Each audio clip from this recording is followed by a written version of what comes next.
All right, y'all. Sorry I didn't put on no makeup or get all dressed up to come on today. I was at the DMV earlier. And, y'all really, if you have to go to DMV, do as much of it as you can online. And because I just walk straight up into the front of the line, walk right past everybody, walk right into the building, show them, my little thing on the phone.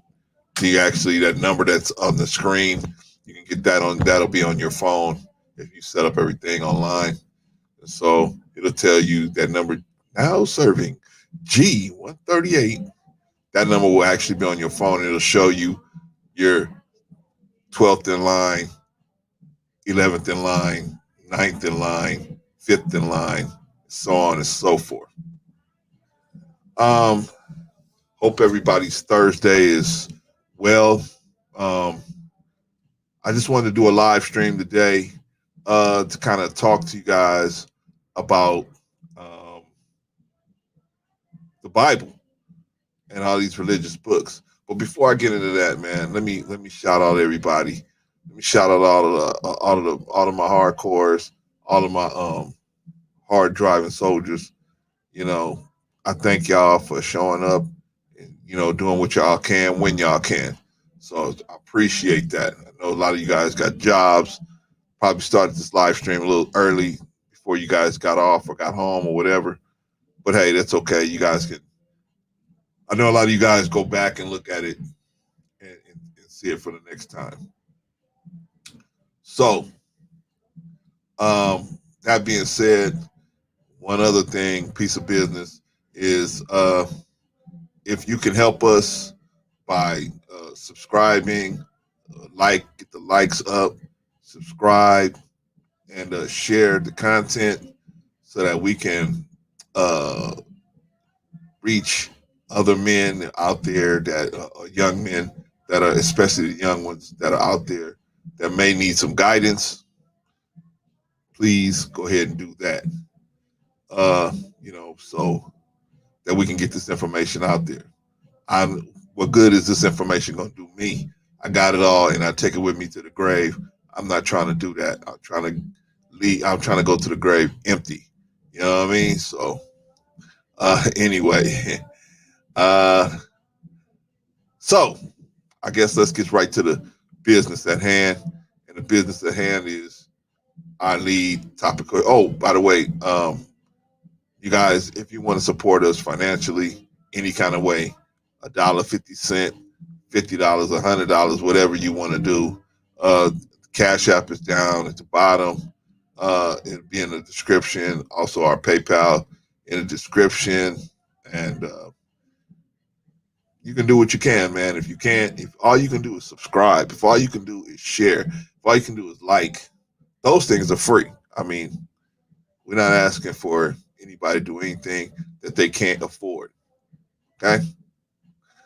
All right. So let's get to now that the business has been taken care of. This is Free Thinking Thursday, and today I had one of Anton Daniels' supporters hit me up and say, um, he said, you know, you don't know what he said. Respect is earned. Respect is earned. So my response to him was, well, then tell Anton stop calling himself a Christian and just say, hey, just push that respect is earned. But if you're gonna call yourself a Christian, then you're gonna have to say, then respect is not earned. You don't have to earn respect to go through those doors of a church. At least the way I understood it, the way I remember it, you didn't have to earn nobody's respect to go through those doors and try to get the help that you needed. I don't remember you having to earn your own respect. But I see it's a different time and space today. Today, people are saying, "Oh no, I ain't got to earn. I mean, you got to earn your respect just to get in the church. just to get in the temple. You got to earn your respect to get in the temple. You got to earn your. How do you earn your respect to get in? So that's what we're going to talk about, brother. What is the purpose of the Bible and these spiritual books? What's the purpose? Why do we have these books? And what are they supposed to be about? And how are we supposed to use these books to help our daily lives, right? We're being told our whole life that we're supposed to use these books and the words therein to help us in our daily lives. When we're not helping us, but most of us are doing poorly in our daily lives. We might be making money, but other areas of our lives are not together. But let me get back to this person that was talking about Anton. I'll get back to the question of what the purpose of the Bible and spiritual books is. So the guy asked me that question. So I said, no, he told me the statement to me. But then I said to myself, that's why I asked the question. Do you need to be respected to walk into the Lord's house? It's like if you go into heaven, quote unquote, are they going to say, hey, dog, we don't respect you. You can't come up in here. Is that what they're going to do? Somebody explain it to me, because, and I would appreciate it if somebody from Anton's camp come over here and explain it to me, because I don't get it. I thought in Christianity, all were welcome. Even those who had intentions that are otherwise, I thought everybody was welcome. And if you show yourself to be adverse, then you'll be asked to leave. I didn't know it was just right from the jump. You coming in as a non-believer, and so because you don't believe, you just asked to leave right away. Maybe there's churches like that. I've never been to a church like that. I never been to a place where, and I've been to a lot of places, and I am not a quote unquote Christian. I believe in Christianity in terms of fighting evil, but as far as what most people would qualify themselves as saying they're Christian, I wouldn't necessarily define myself under those terms. So, that's me. But some people define themselves and say, I'm a Christian. And then if you say, okay, you're a Christian, then when a person says something like that, you expect them to behave based on a set of laws and understanding. That's what you're basing their behavior on. You're saying, okay, if you're a Christian, then this is how you should be moving. This is how you should be talking. This is how you should be dressing. This is how you should be behaving. So if somebody says they're Christian and their behavior is inconsistent with what we consider Christianity to be, then that's going to cause a conflict in the brain. It's going to be a conflict. What's supposed to be here is not here. But the title is there, but what's supposed to be there is not there. So where's the discrepancy? The discrepancy is definitely in the person, right? So getting back to what I was telling this young man, I said, do you need to be respected to go into the Lord's house? I haven't gotten a response from the man yet, but I'm just saying, do you need to be respected? Do you need to be respected to go into the temple? I don't think so. I don't think so. I don't think so. There's a saying, pride goeth before destruction, and a hardy spirit before a fall. I always thought, man, I understood everything about that except for one word, hardy. What's a hardy spirit? What's haughty? So I looked it up. The word haughty means arrogantly superior and disdainful.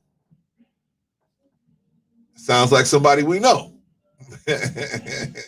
Sounds like somebody we know, right? And I'm not saying people are bad people. What I'm saying is they don't know. And some people don't know what they don't know. Some people don't know what they don't know. They like a friend of mine used to say, old school dude. He used to say, that person know just enough to get mess the whole situation up. You know what I mean? They too smart for their own britches, right? You have a little success in this area of your life, and you figure because you had a success in that area of your life, you are the master of control. But guess what? Anybody, all you need is a health scare to pop up, or a health situation to pop up, ruin your life just like that. Well, not ruin, but definitely just put a big a dent in your life, just like that. Dent in your finances, just like that. It'll just see people talk because they don't have health scares. See, if you're a nurse or a patient or a doctor, you're seeing people that's got serious problems all the time. But if you're not, you have no clue. You out here living your life, running from A to B all the time and B to C all the time. You have no clue how bad your life could get with a health scare. So you think you're gonna be calling? You think you calling on God now? Wait till you get a health scare, and they put you on that gurney and you walk. They're wheeling you out of your house because you can't breathe. Then let me see you talk about God and play games. You're gonna really be trying to figure out how to do this thing right. So I mean, what's a hardy spirit? Do we know anybody with a hardy spirit? Don't say no names, but I'm just saying, do we know people that's on YouTube with a hardy spirit? Remember, I told you hardy is arrogantly superior and disdainful. Do we know people on here with hardy spirits, right? And they feel because they have success in a certain area of life that they got the right to be hardy, or they got the right to, because I'm successful, I can talk to you in any kind of way and put you down and put you and throw you away. Yet I'm gonna call myself a Christian. I'm gonna call myself a Christian. I don't agree with that. I mean, I just don't agree with that. I feel like you should, if you're gonna call yourself a Christian, then you should probably act like it. So, at least in my mind, I don't have a conflict. There's no conflict there. But like I said, pride goes before a hardy spirit. I mean, pride goes before destruction, and a hardy spirit before a fall. In Revelations, I did a video on this. In Revelations, there's a beast. There's a beast. There's a big beast with 7 heads. And there's a whore sitting on top of this beast. A whore. What is a whore? What is a whore? We know what a whore is, right? A whore is sitting on top of the beast.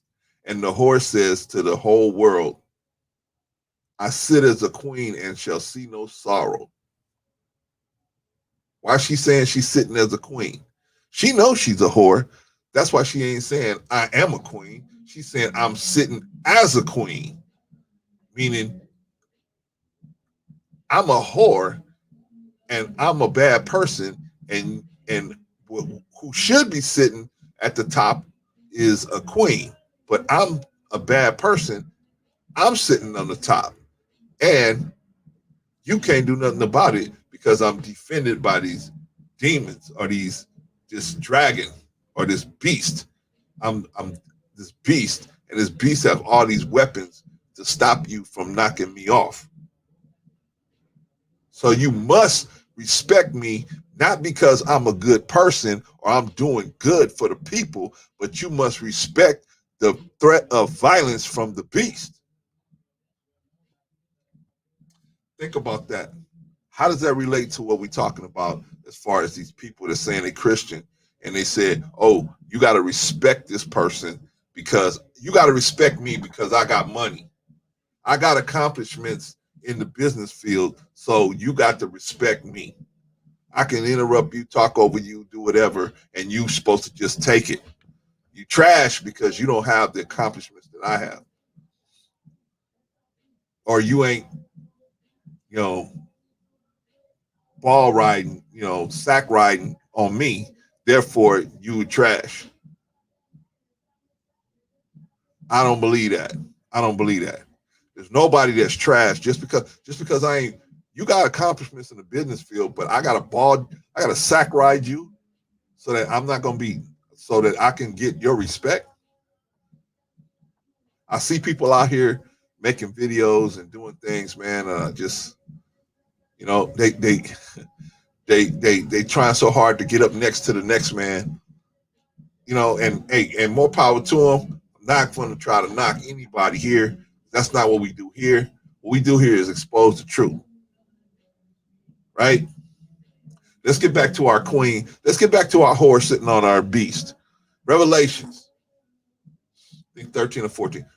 Our horse sitting on top of our beast says, I sit as a queen and shall see no sorrow. I sitting as a queen. I'm not a queen. I'm sitting like I'm a queen. I'm like a queen. So you should look at me as I'm going to force you to look at me as I'm a queen. I'm a whore, but I'm sitting on a beast. So you can't dethrone me because the beast is going to protect me. Okay, how does that relate? I'm do anything for money. I'm a man, I'm going to do anything for money. That a whore just does anything for money, right? I'm going to do as what I can for money. It's all about the money with me. You can't dethrone me because my results speak for my results, and I can get my followers to jump on you if you try to do something to me, or you try to tell me the truth, or you try to say something to me. I can get my followers on you.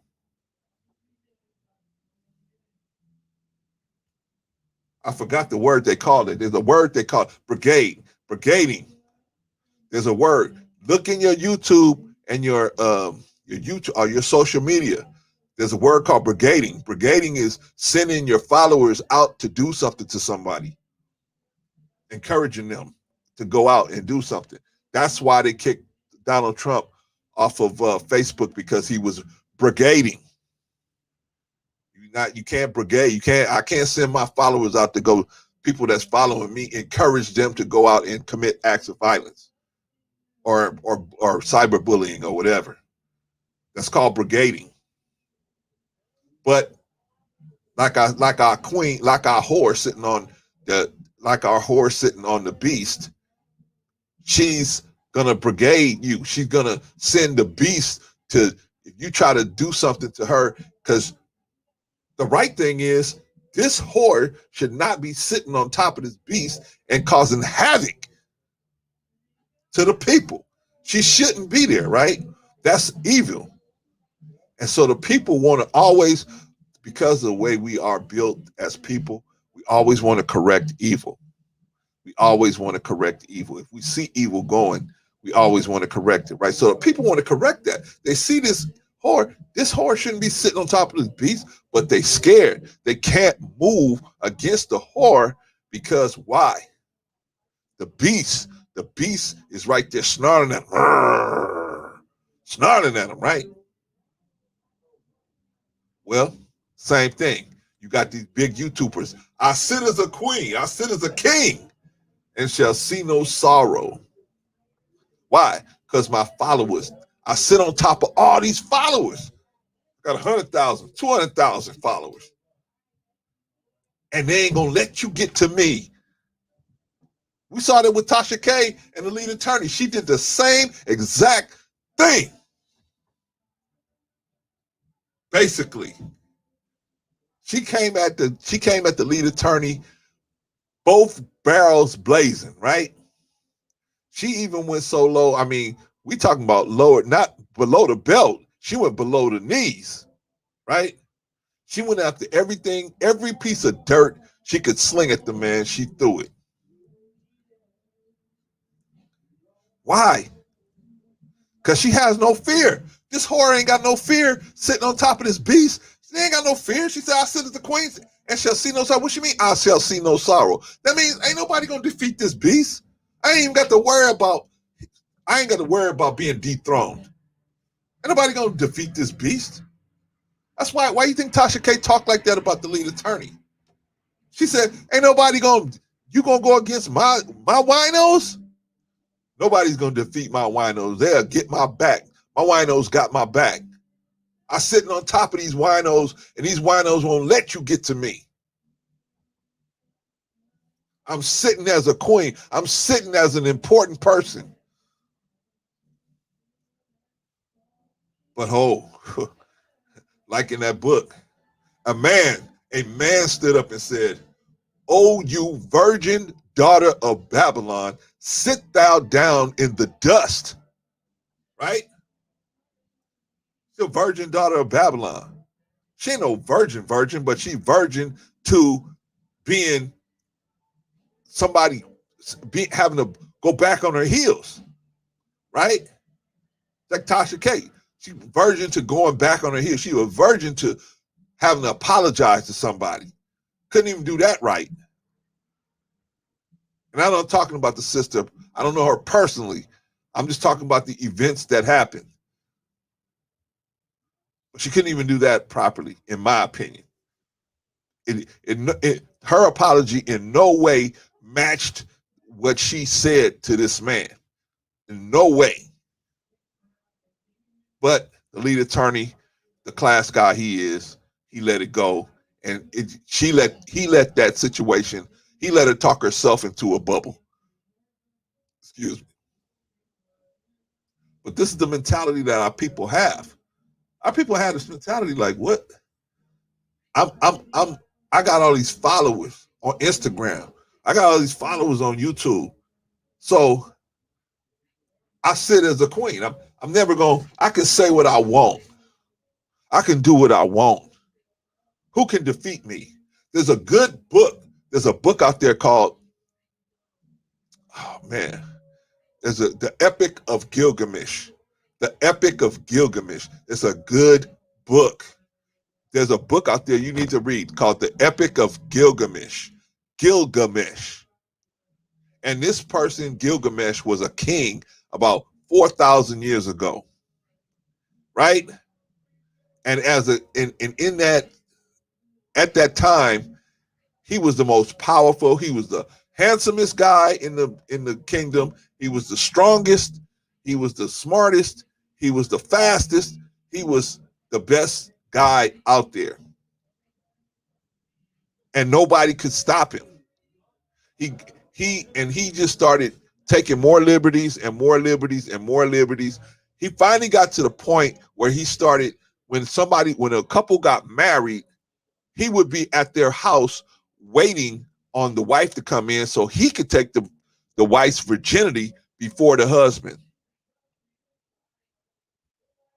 Go read it. It's a good book. So he said, so the people got together and they prayed to their God and they said, this guy is out of control. He is out of control. He's off the hook. We need help us. We need help with this dude. I mean, the dude was just out of control. Nobody could, but his whole mentality was, nobody can stop. Who can stop me? If I want your wife, I'm gonna just go in your house and get your wife. And it's good because I can do it. It's the right thing. It's the old might makes right type of situation. I can do it. It's no problem. I can just go do that. But that's the thinking of a beast, right?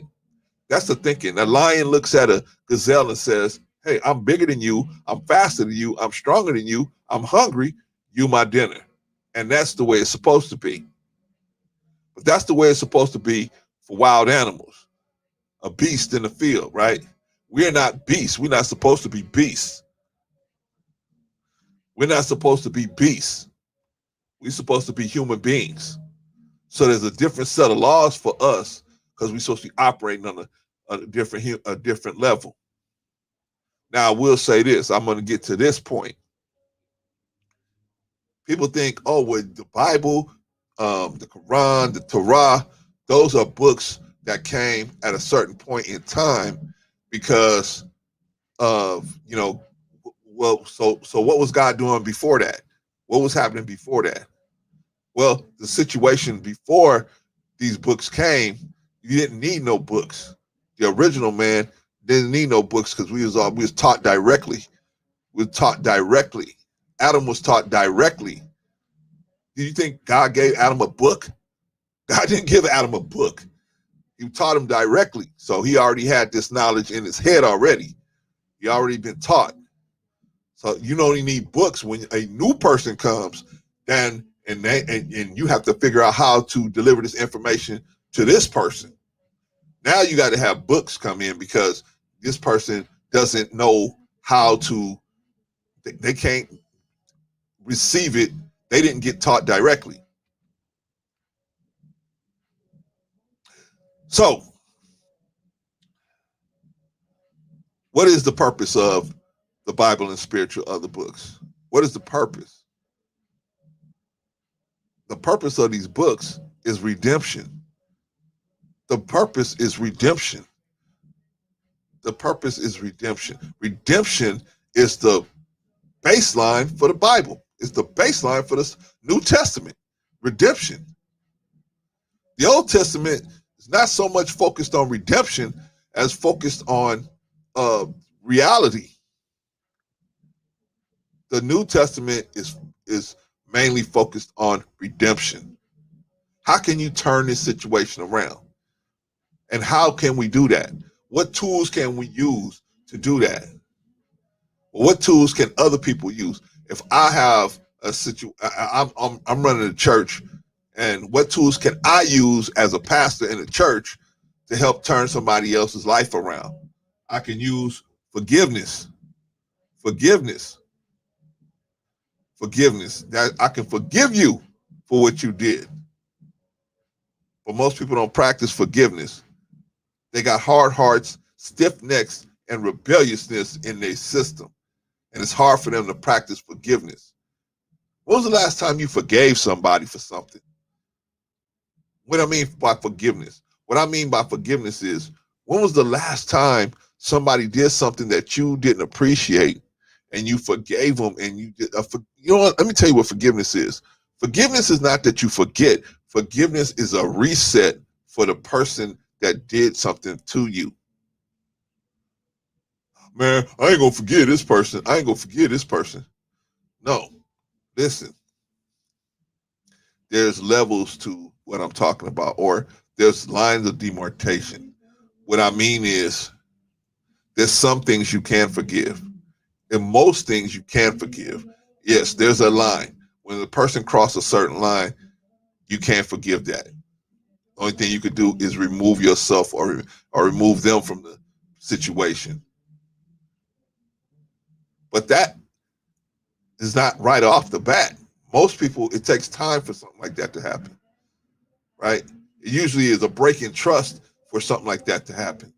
So you have to have them around to trust them long enough for them to break that trust, and then that's when something like that happens. But most things we can forgive, right? Somebody owe you some money, right? You can't forgive them. Somebody borrowed something from you, they didn't return it. You can't forgive them. Somebody says something to you, says something about you, slanderous. You can correct them, and then at a certain point, you forgive them. I'm not saying right away, but you can work on it. Those are the tools we've been given to try to help people reset their lives. We all supposed to be like little Jesuses out here. That's what Jesus would do. He will forgive them. He wouldn't forget, but he will forgive them, right? Judas, he knew Judas had gave him up, set him up.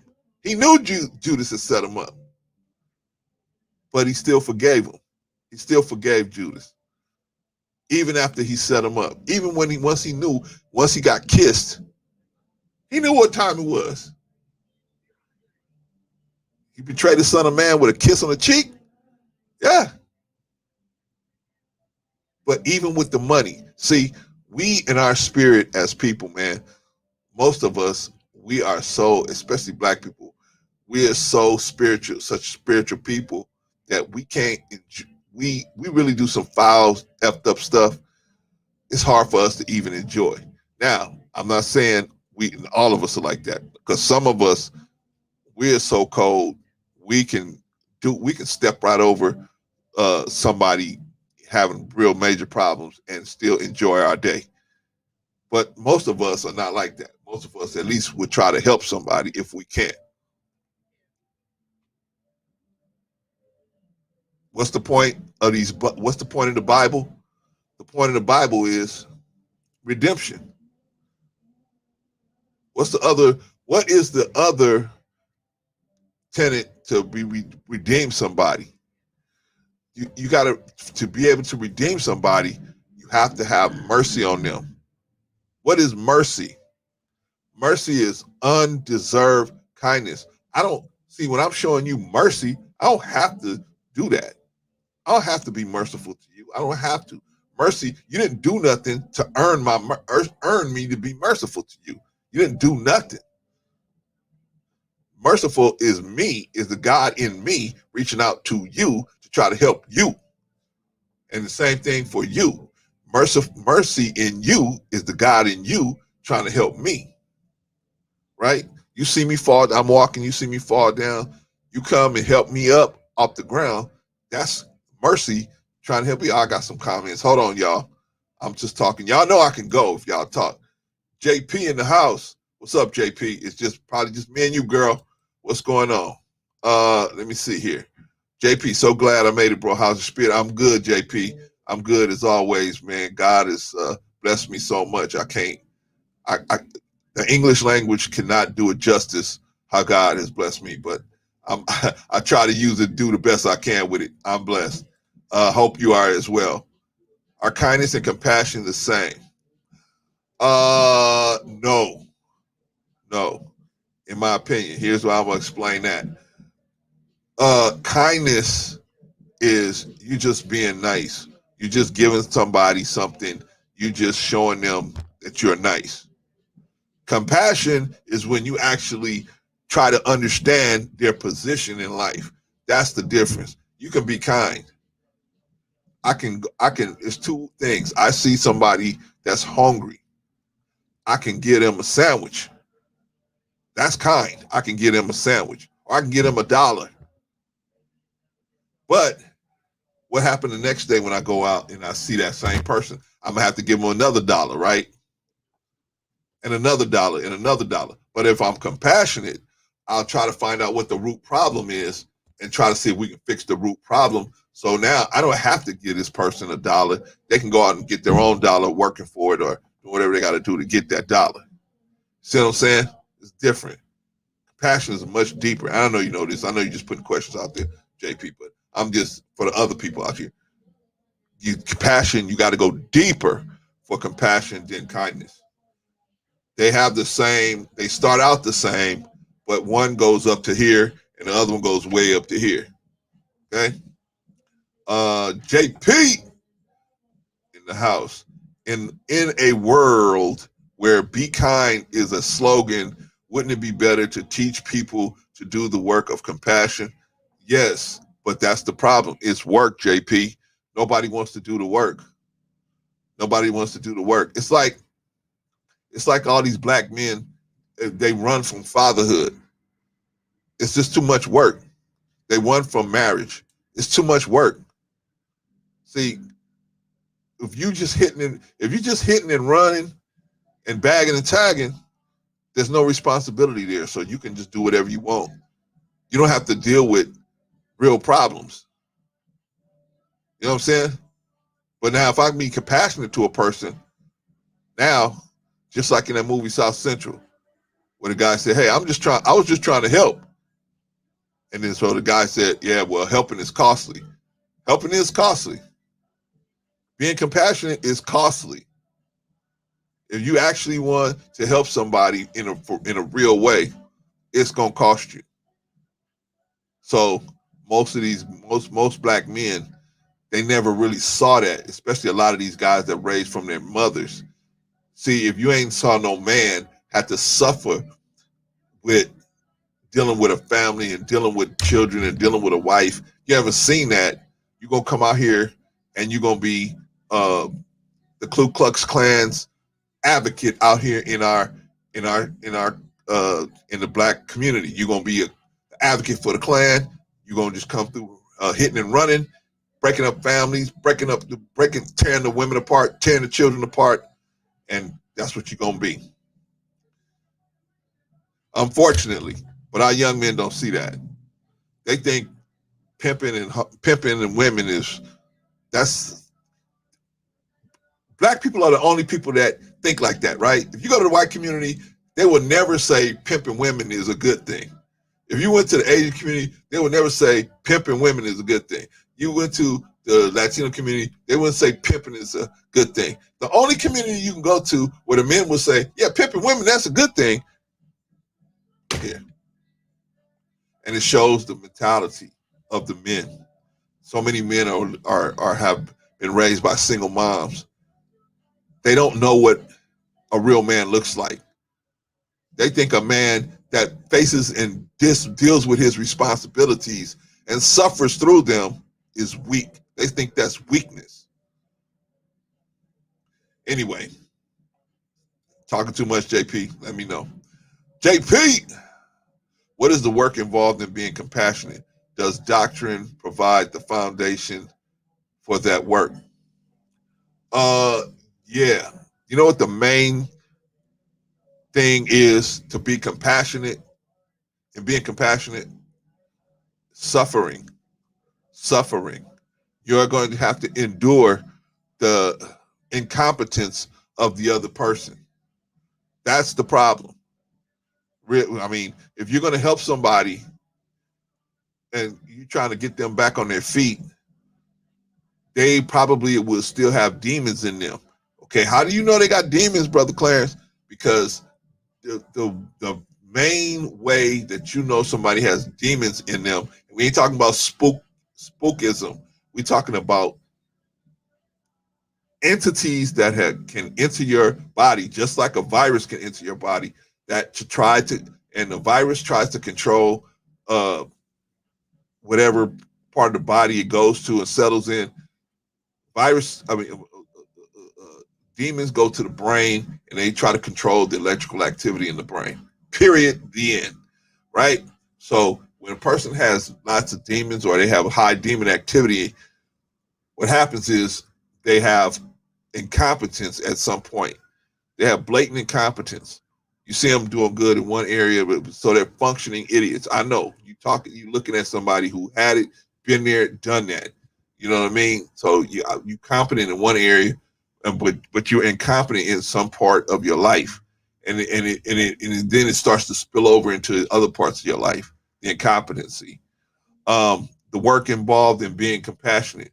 You're gonna have to be willing to do a lot of stuff to help this person, right? But you're gonna have to suffer their incompetence, and that's gonna be frustrating because you're gonna tell them stuff, and they're not gonna do it, and they're gonna end up in the same situation, and then you're gonna say, "See, I told you to do it," but they're gonna look at you like you crazy, like me. I'm on a live stream talking to people. I'm on live stream talking to people, and they look at me as a crazy old man, right? They don't want to listen. I would at least consider what another person was saying, but they don't even consider it, right? What am I going to do, JP? I just go on my way. You know, I just what can I do? I know in 5 years you're going to come back and say, man, I should listen to you. Now I ain't got nothing. I'm paying the $900 a month in child support and I live with my mama. I tried to tell you how to avoid that. But to be compassionate, you gotta have to be merciful, right? You got to have mercy. You gotta, like I was talking before, you gotta be merciful. You gotta be able to, this person don't deserve your compassion. They didn't do anything to earn your compassion. You're just doing it because the God in you sees that person needs help and is trying to pull them up. The God in you sees them in hell, in a physical hell of mentally and spiritually, and tries to pull them out of that hell. So you need mercy, and you need endurance, and you need to be the kind of person that forgiving. You got to be able to understand, because if you don't understand that people have problems, it's not gonna work.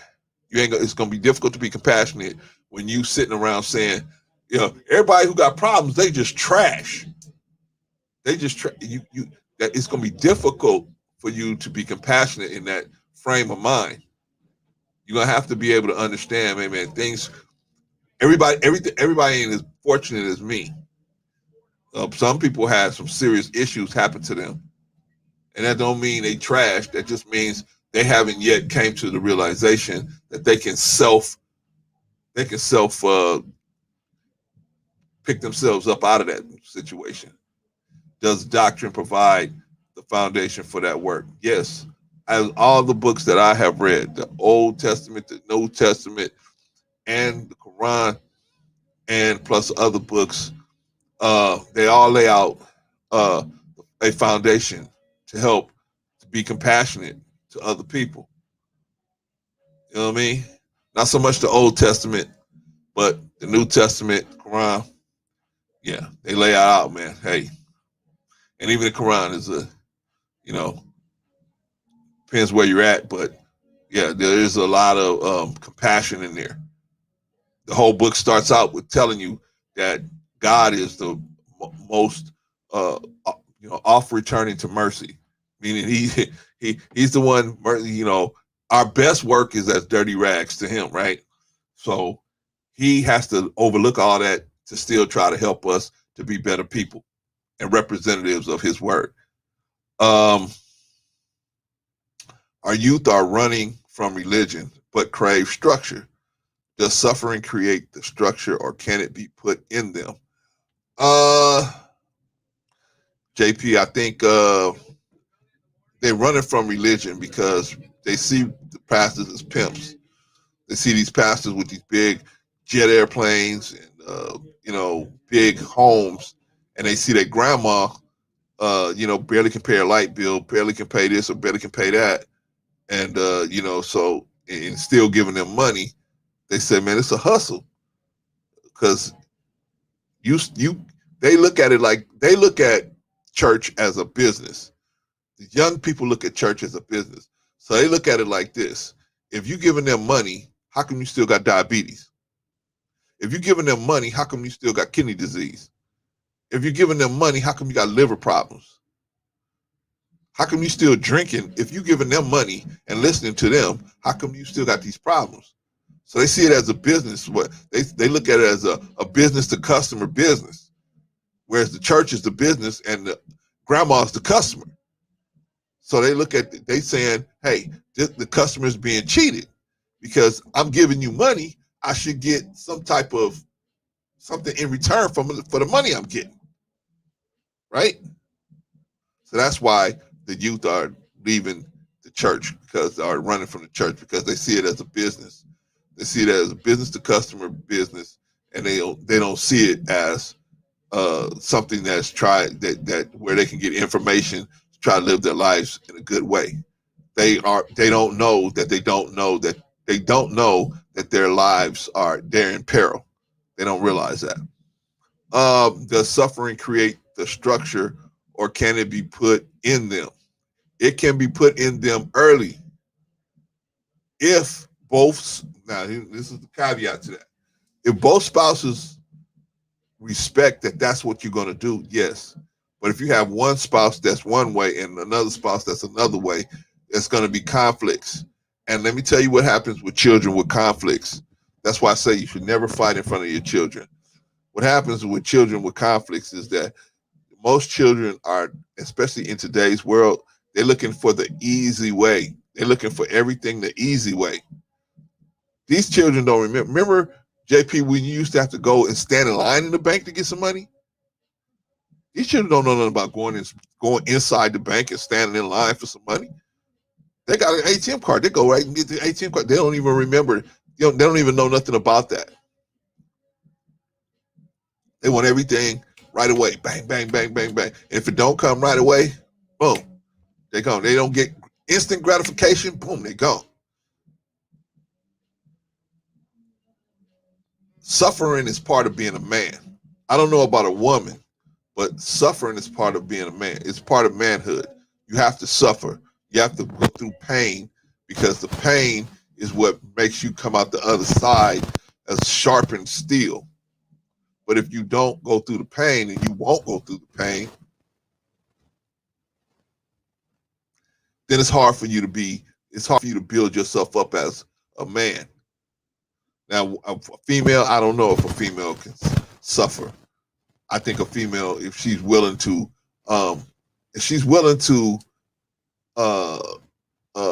ignore, her peers that tell her, "Oh, girl, you ain't had no sex yet. You ain't did this yet. You ain't did that yet. What's wrong with you? You 13, 14, 15. I was doing that when I was 13. If she's willing to ignore that stuff, maybe she got a chance. But it's hard.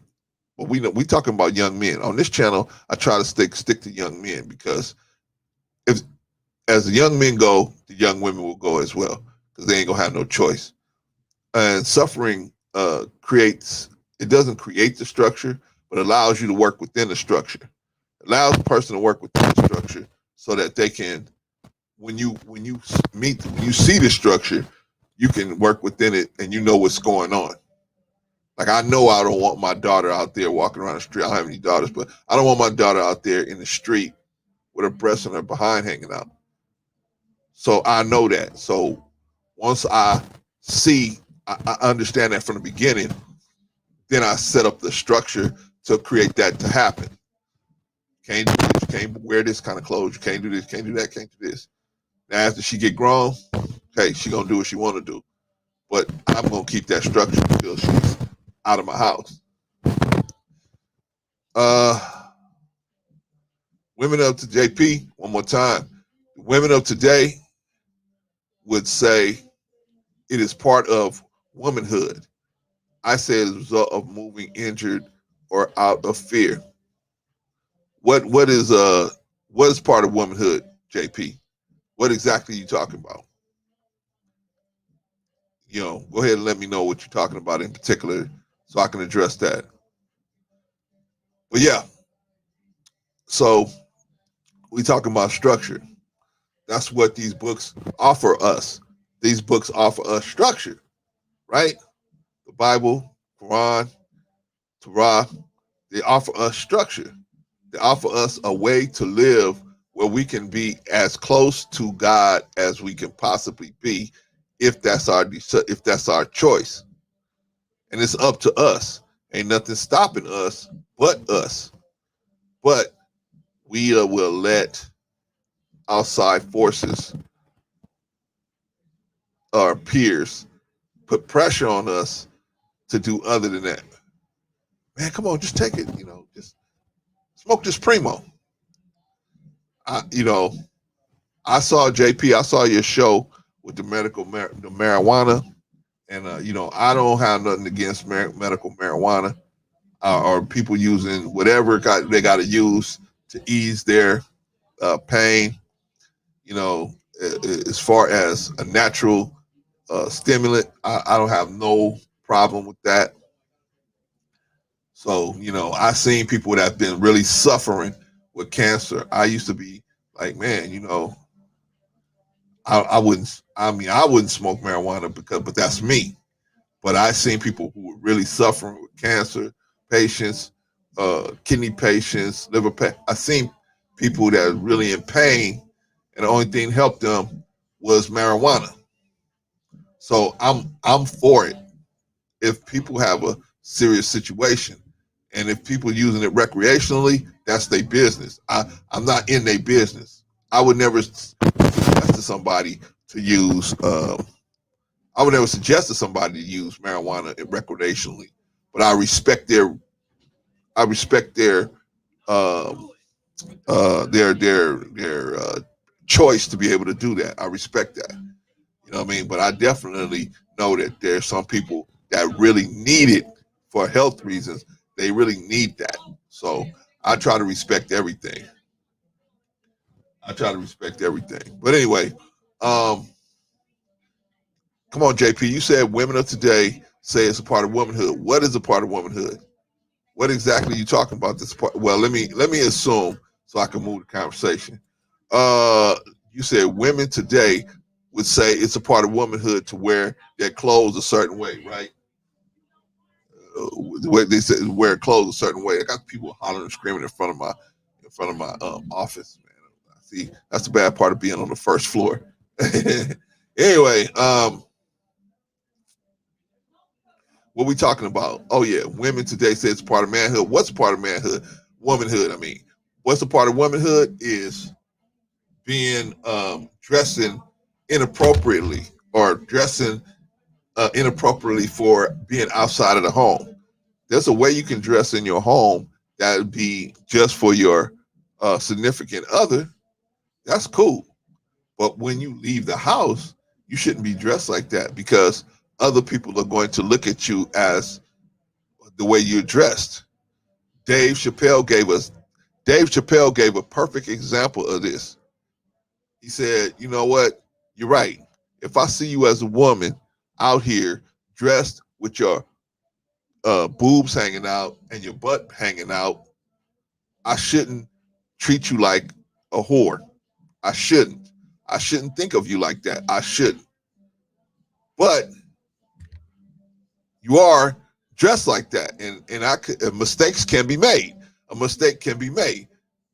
And he said, just like me, if I went out into the street and I was dressed like a police officer, you might make the mistake and call me to try to deal with some issue.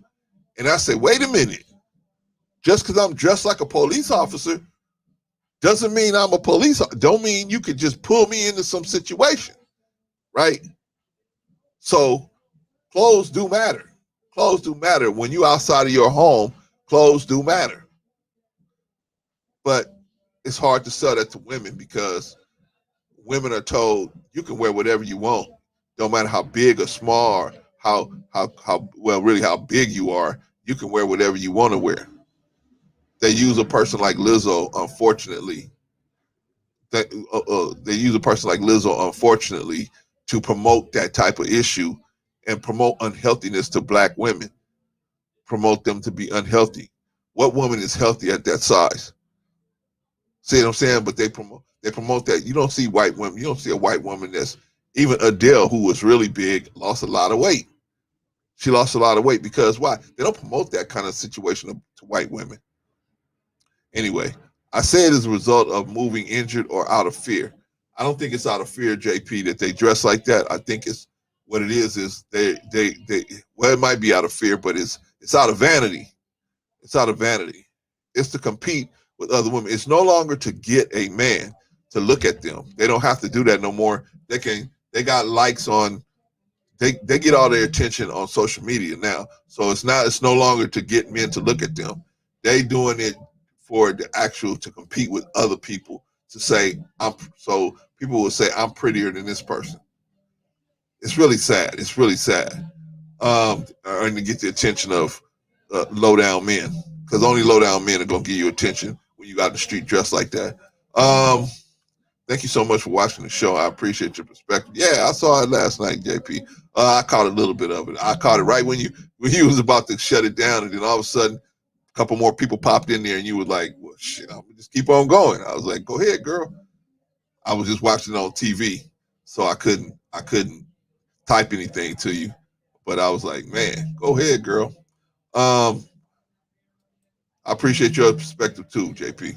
JP, I will be reposting the beginning, but the late night content has to be put away. I got you. I know what you was talking about. So yeah, go ahead, handle your business, girl. I feel you.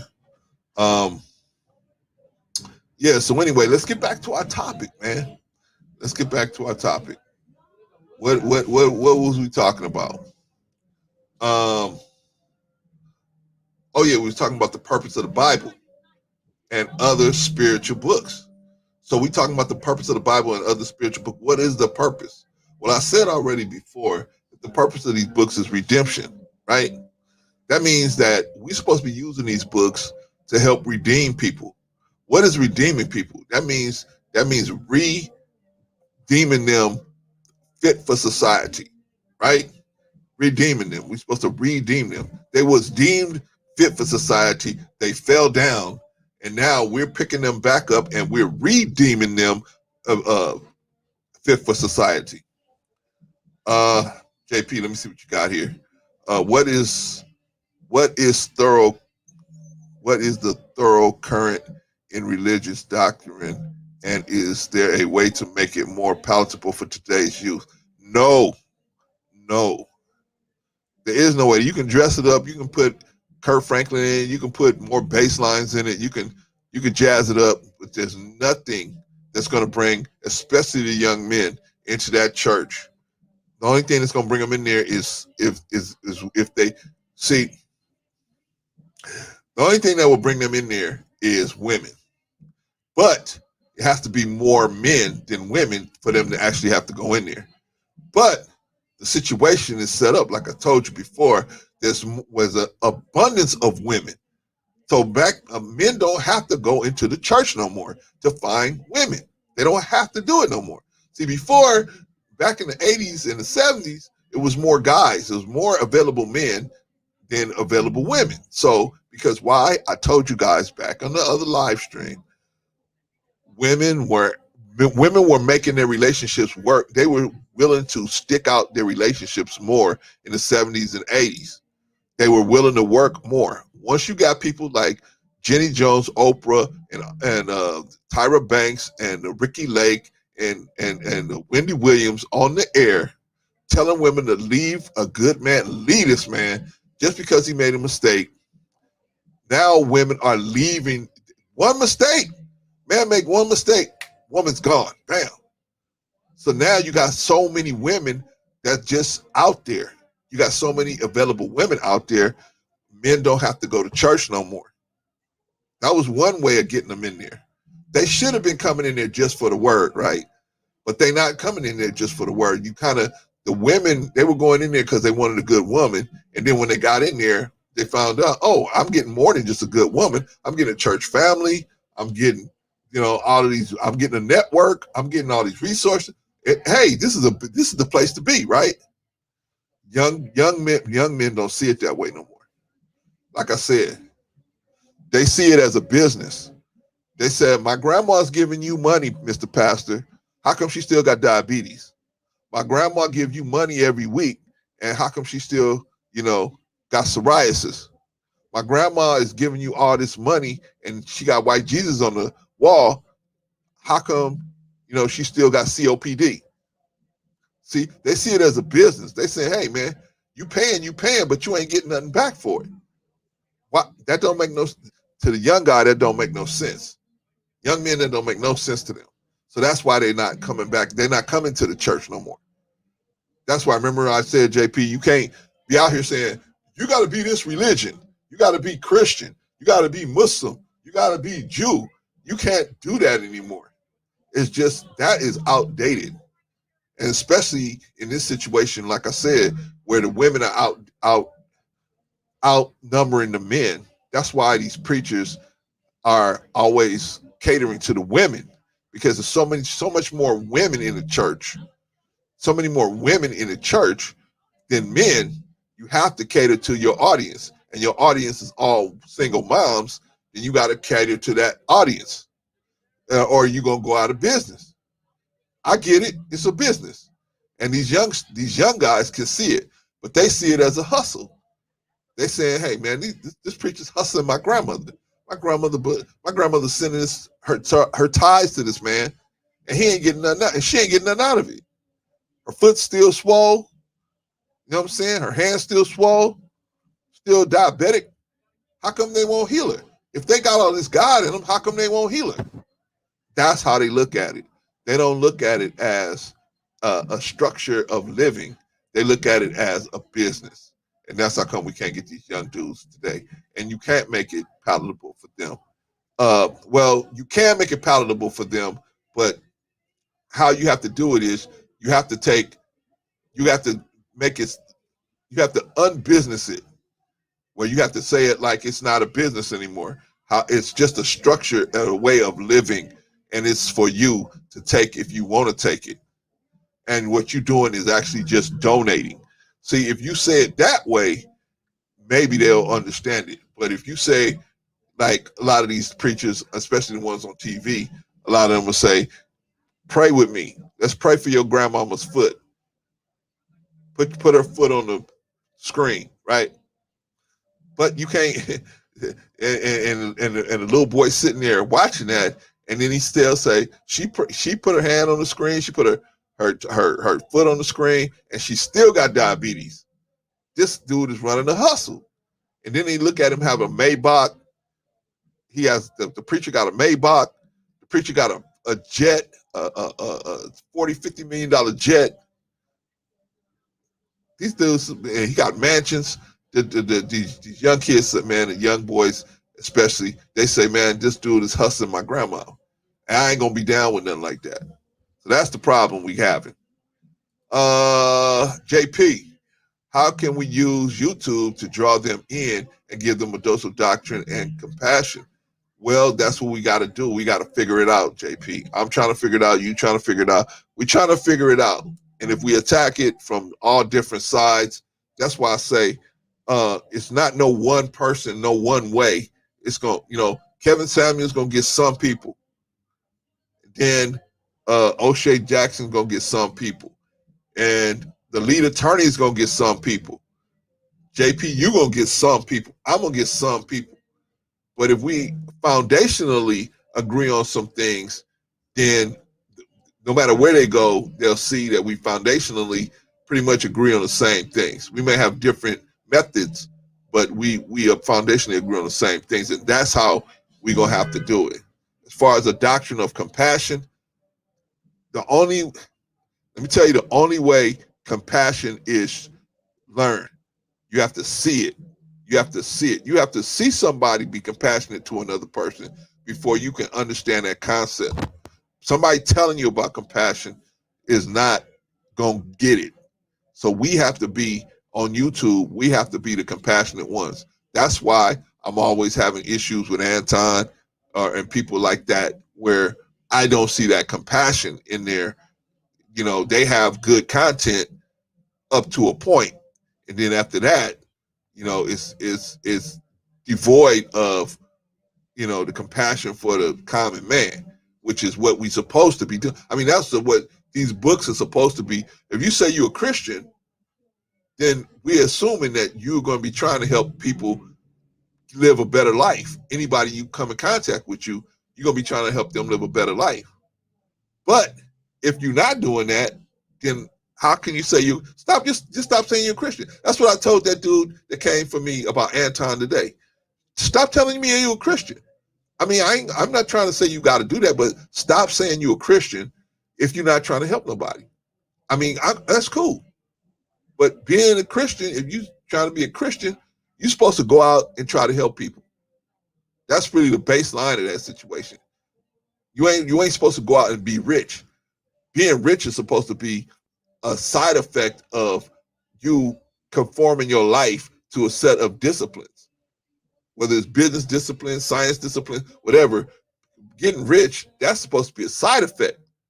What you're supposed to be doing is helping other people get out of the mess they're in, right? Jesus said, I came not for the righteous, but the unrighteous. I didn't come for the righteous. You think when Peter and Paul and all, they came, they said, hey, where's Jesus? Where's the master? Where's he at? I think he's over there on Skid Row, eating in the soup kitchen. What? Let's go get him. The politicians got his table for him. They go get him. Hey, what you doing here, master? We got a table for you with the politicians, with the really important people. You know who you eating with? Who? Who am I eating with? You're eating with publicans and sinners. Publicans and sinners. You eating with liars, cutthroats. Why are you eating with liars and cutthroats? They say, Master, we got a table for you with these important people. He said, I came not for the righteous, but the unrighteous. I'm here where I'm supposed to be, with the unrighteous. Those people, them senators and lawyers and doctors and stuff, they already know they think they got it already. They think they got it already, right? We see the same thing on these YouTube streets, don't we, JP? There's people, I'm not going to say no names, they think they got it already. I'm successful. I'm a millionaire, right? My name is Elmer J. Fudd, millionaire. I own a mansion and a yacht. You can't tell me nothing, right? We see that all the time, right? But what does that mean? What does that mean? It means absolutely nothing as far as Christianity is concerned. So I say, if you're going to be that person, then be that person. I don't have nothing against you. Just if you say you're a Christian and then you start throwing people away, then I'm going to say, wait a minute, boss. That don't sound right to me. That sounds like a conflict. Can you explain that? You see, I tried to get this person to explain that on the last live stream. Did I not? But once I realized he wasn't going to go into it, the more I asked him about it, he found a different way around it. So I said, okay, I'm not finna press nobody. If you come on my show, I'm gonna definitely let my subscribers or my people in my chat, I'm gonna let them get at you, but I'm not gonna push it. I'm gonna ask you a couple of times. You don't want to answer? Cool, we done with it. Let's do a quick roll call real quick. JP, I see you in the house. Mr. Carlos Harton, I see you in the house. And whoever else is in the house, I thank you for stopping by. If you got a question or you want to get on the stream, let me know. I will drop the link. And if you want to get in here, and then you can get in here and say your piece. We talking about today, what is the purpose of the Bible and other spiritual books, such as the Holy Quran and the Torah? What's the purpose of these books? What is the purpose of these books? The purpose, and I said before, the purpose of these books is redemption. Let me see. I got another one for Sister Glenda. Good to see you in the house.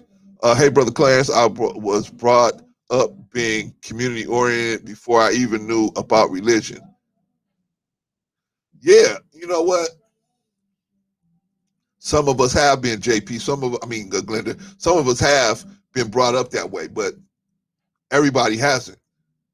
Some people were brought up about the self. You know what I mean? And to me, is that Christianity? I can deal with somebody that says, hey, I was brought up, I never was even introduced to Christianity. I'm not a Christian. I'm just doing what I think is right. Cool, I can respect that. But don't tell me you're a Christian and then think because you got money, you can mistreat other people. No, that doesn't make sense to me. Just because you taller than me doesn't mean you can mistreat me. I'm supposed to allow you to mistreat me. Just because you live in this part of the country and I live in this part of the country, that don't mean you can mistreat me. Just because you got more toys in your garage than I do, that don't mean you can mistreat me. But like I said, we got people running around here, you know. I'm Elmer J. Fudd, millionaire. I own a mansion and a yacht. And I could just talk to you any kind of way. No. Not if you saying you a Christian. Just don't say you're a Christian. Just leave that out. Right? Don't say, hey, I'll live my life based on these rules, these tenements, and I'm trying to live this way, you know, or tell me this, I'm trying to work on that. That's an issue I'm trying to work on. But don't say, hey, man, I'm a Christian and I'm a Christian because I'm successful in business. That don't mean you know Christian. That doesn't mean, in my opinion, a Christian is beyond success. It has nothing to do with your business success. It has something to do with your compassion for the people, God's people. What you doing to help God's people? And the least of these, my brethren, what are you doing? I'm helping this people, I help this people. Okay. But because you help this people, you can step on this one? Which one of them is more important than the other one? I helped these people. I gave these people hundreds of thousands of dollars. I gave these people hundreds of thousands of dollars. So I'm okay to step on this person over here. Which one of these is more important than the other one? They're all the same. They're all the same. You got to spend time with people to realize what they're about. Anybody can make a mistake.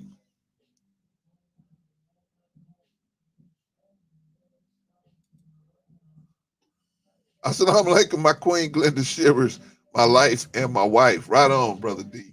Right on, Brother D. Good to see you in the house. Good to see your wife in the house. Yeah, man. So I'm going to give up the link. And if one of you guys want to come up, man, and talk about it, have at it, let's have at it. Let's talk about it. Why? What is the purpose of these books? I told you what my purpose is, what I think the purpose of those books are, and that's redemption.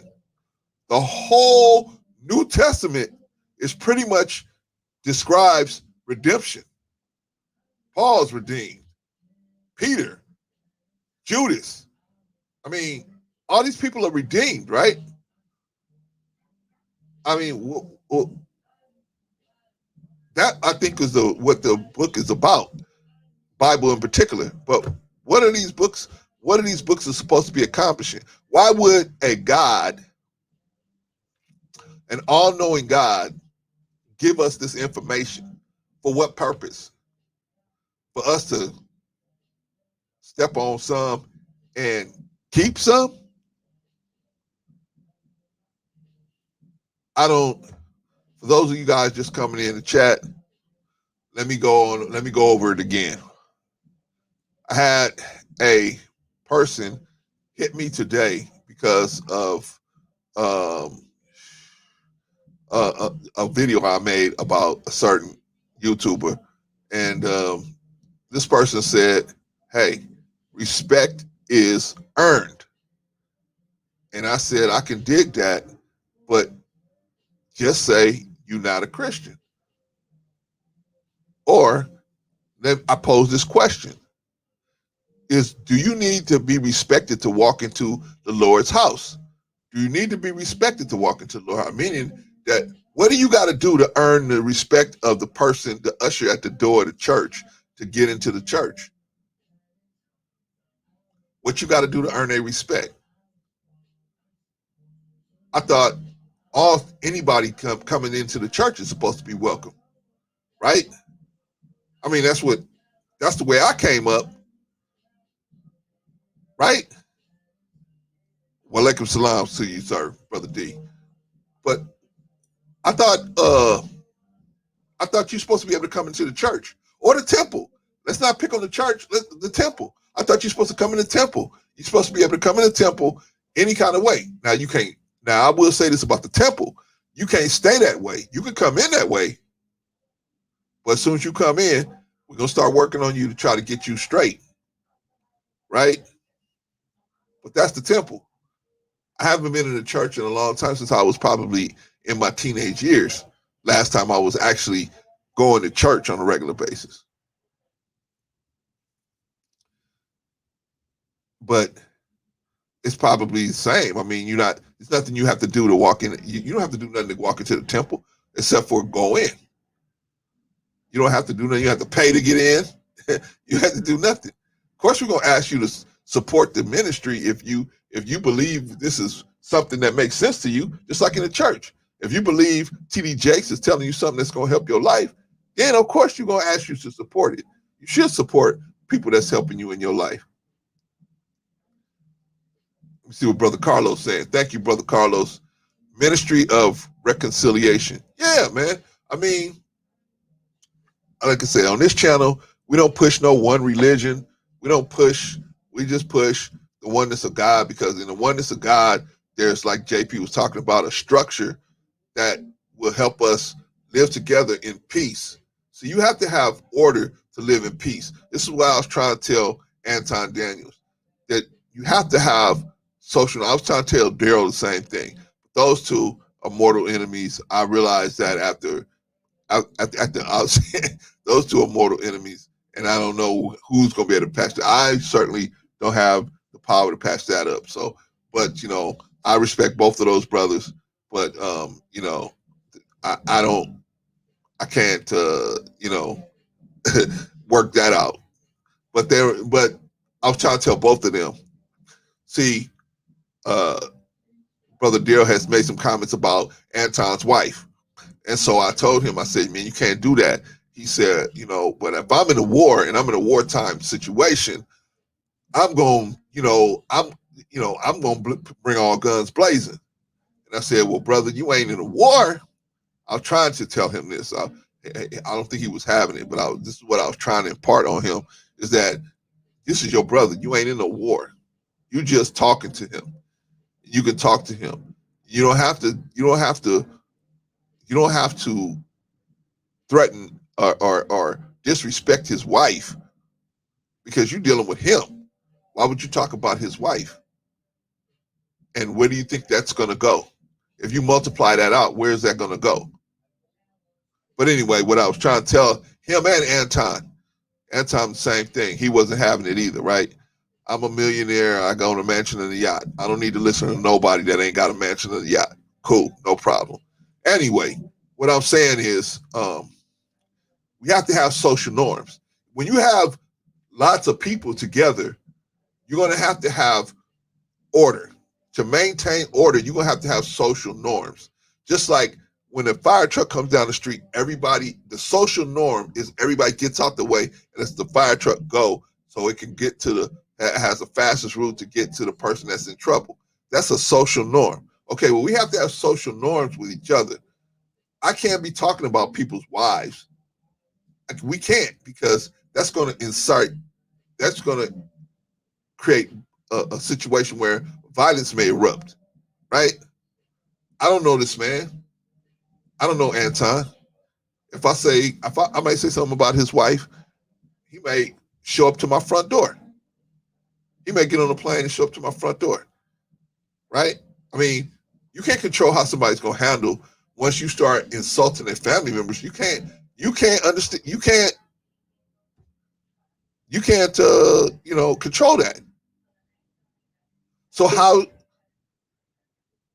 I think we got somebody trying to come through. Brother D, I see you trying to come through, man, but I don't know, man. I got somebody. Brother D, I got you. You ready to come up, Brother D? Let me pull you up. Y'all, I got Brother Daniel Madden Jr. coming up. Brother D, how you doing, man? I'm good, my brother. How you doing? I'm fine, man. Man, good to finally talk to you, meet you, man.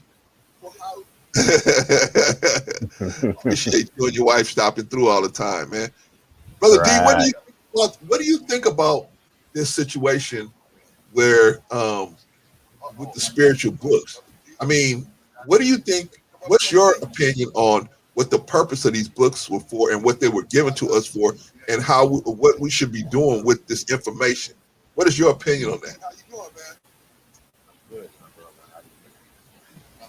Seems like our audio is reverberating. Oh, okay. I think you got to turn off the YouTube part. Turn that audio off, so you don't have that echo. Just do the StreamYard audio. So go to the YouTube page, turn that off, turn that audio off, and just handle the Give me 1 second. Okay. I've been there, man. I know how it goes. You got to turn off the YouTube part. Turn that audio off. And all that undercover stuff you did, Brother D, you should know how to go bam right away. Not sure if you guys can hear me at all. We can hear you, man. We can hear you. I can hear you, but you have an echo, brother. You got to turn off the YouTube page, with this We can't hear stream you, on, you man. gotta We can turn hear off you. the YouTube page. I can hear you, but you have an echo, brother. Oh my God.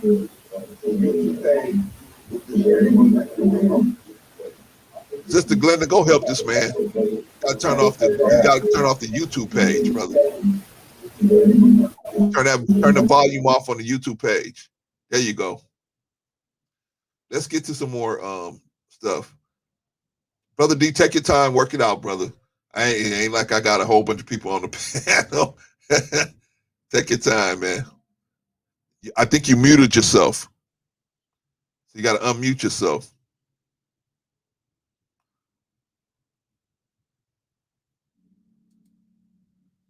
JP says, peace and blessings. The audio is echoing. Please close the Okay. YouTube window.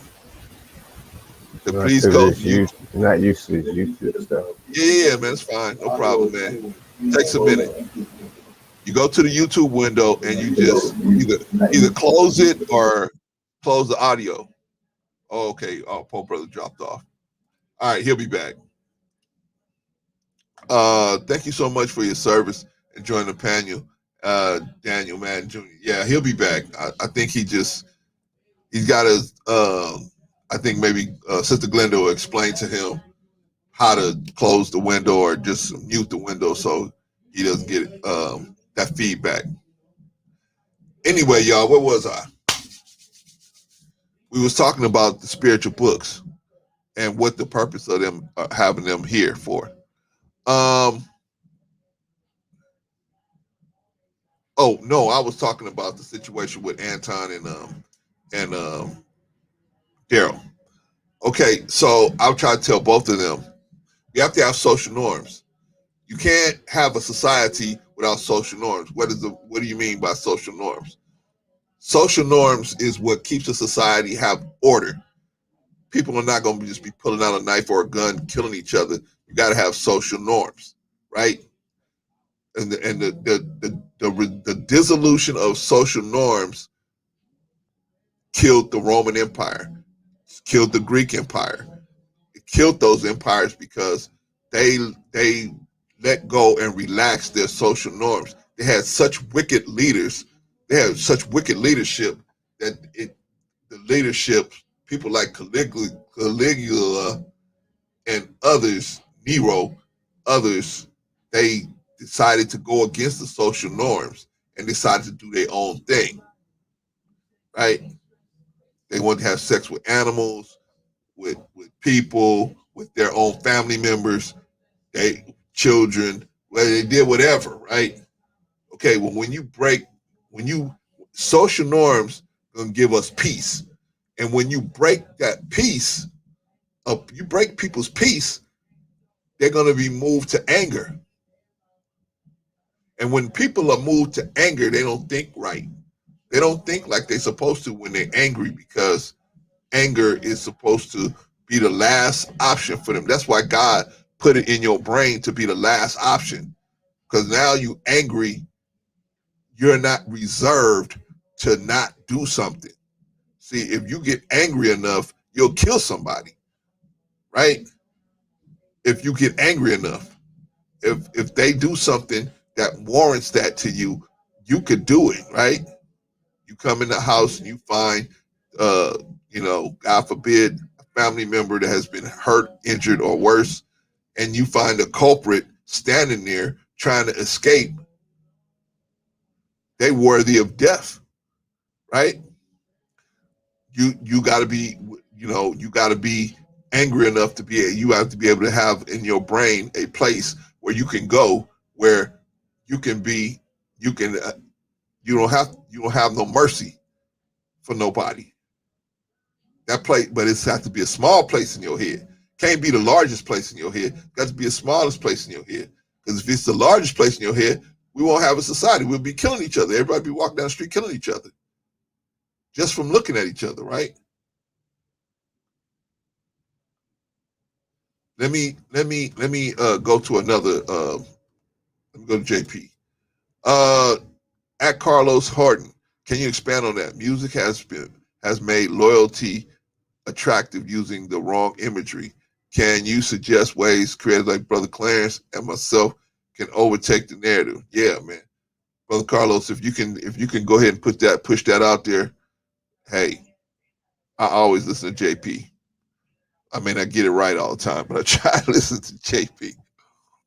But the problem is, everything is, especially for black men, we have been given a standard of reality that is warped. You know what I mean? We've been given a standard of reality. In other words, we've been told, hey, whatever the Caucasian is doing, and he's enjoying himself doing it, we should be enjoying ourselves doing it. And nothing against white people. I'm just saying we come from different origins, and we certain things wasn't acceptable for us. I'm talking about just a thinking process. It wasn't acceptable for us. Behavior as well, but this wasn't acceptable for us. So now we have been introduced to, well, so if they can have sex without responsibility, we should be chasing sex without responsibility. Now, that's a hard one right there, because that's why I would never be accepted in the manosphere. I would never be accepted in the manosphere, because I would tell them the straight truth. You guys are out here trying to have sex, and you don't want the responsibility that goes with it.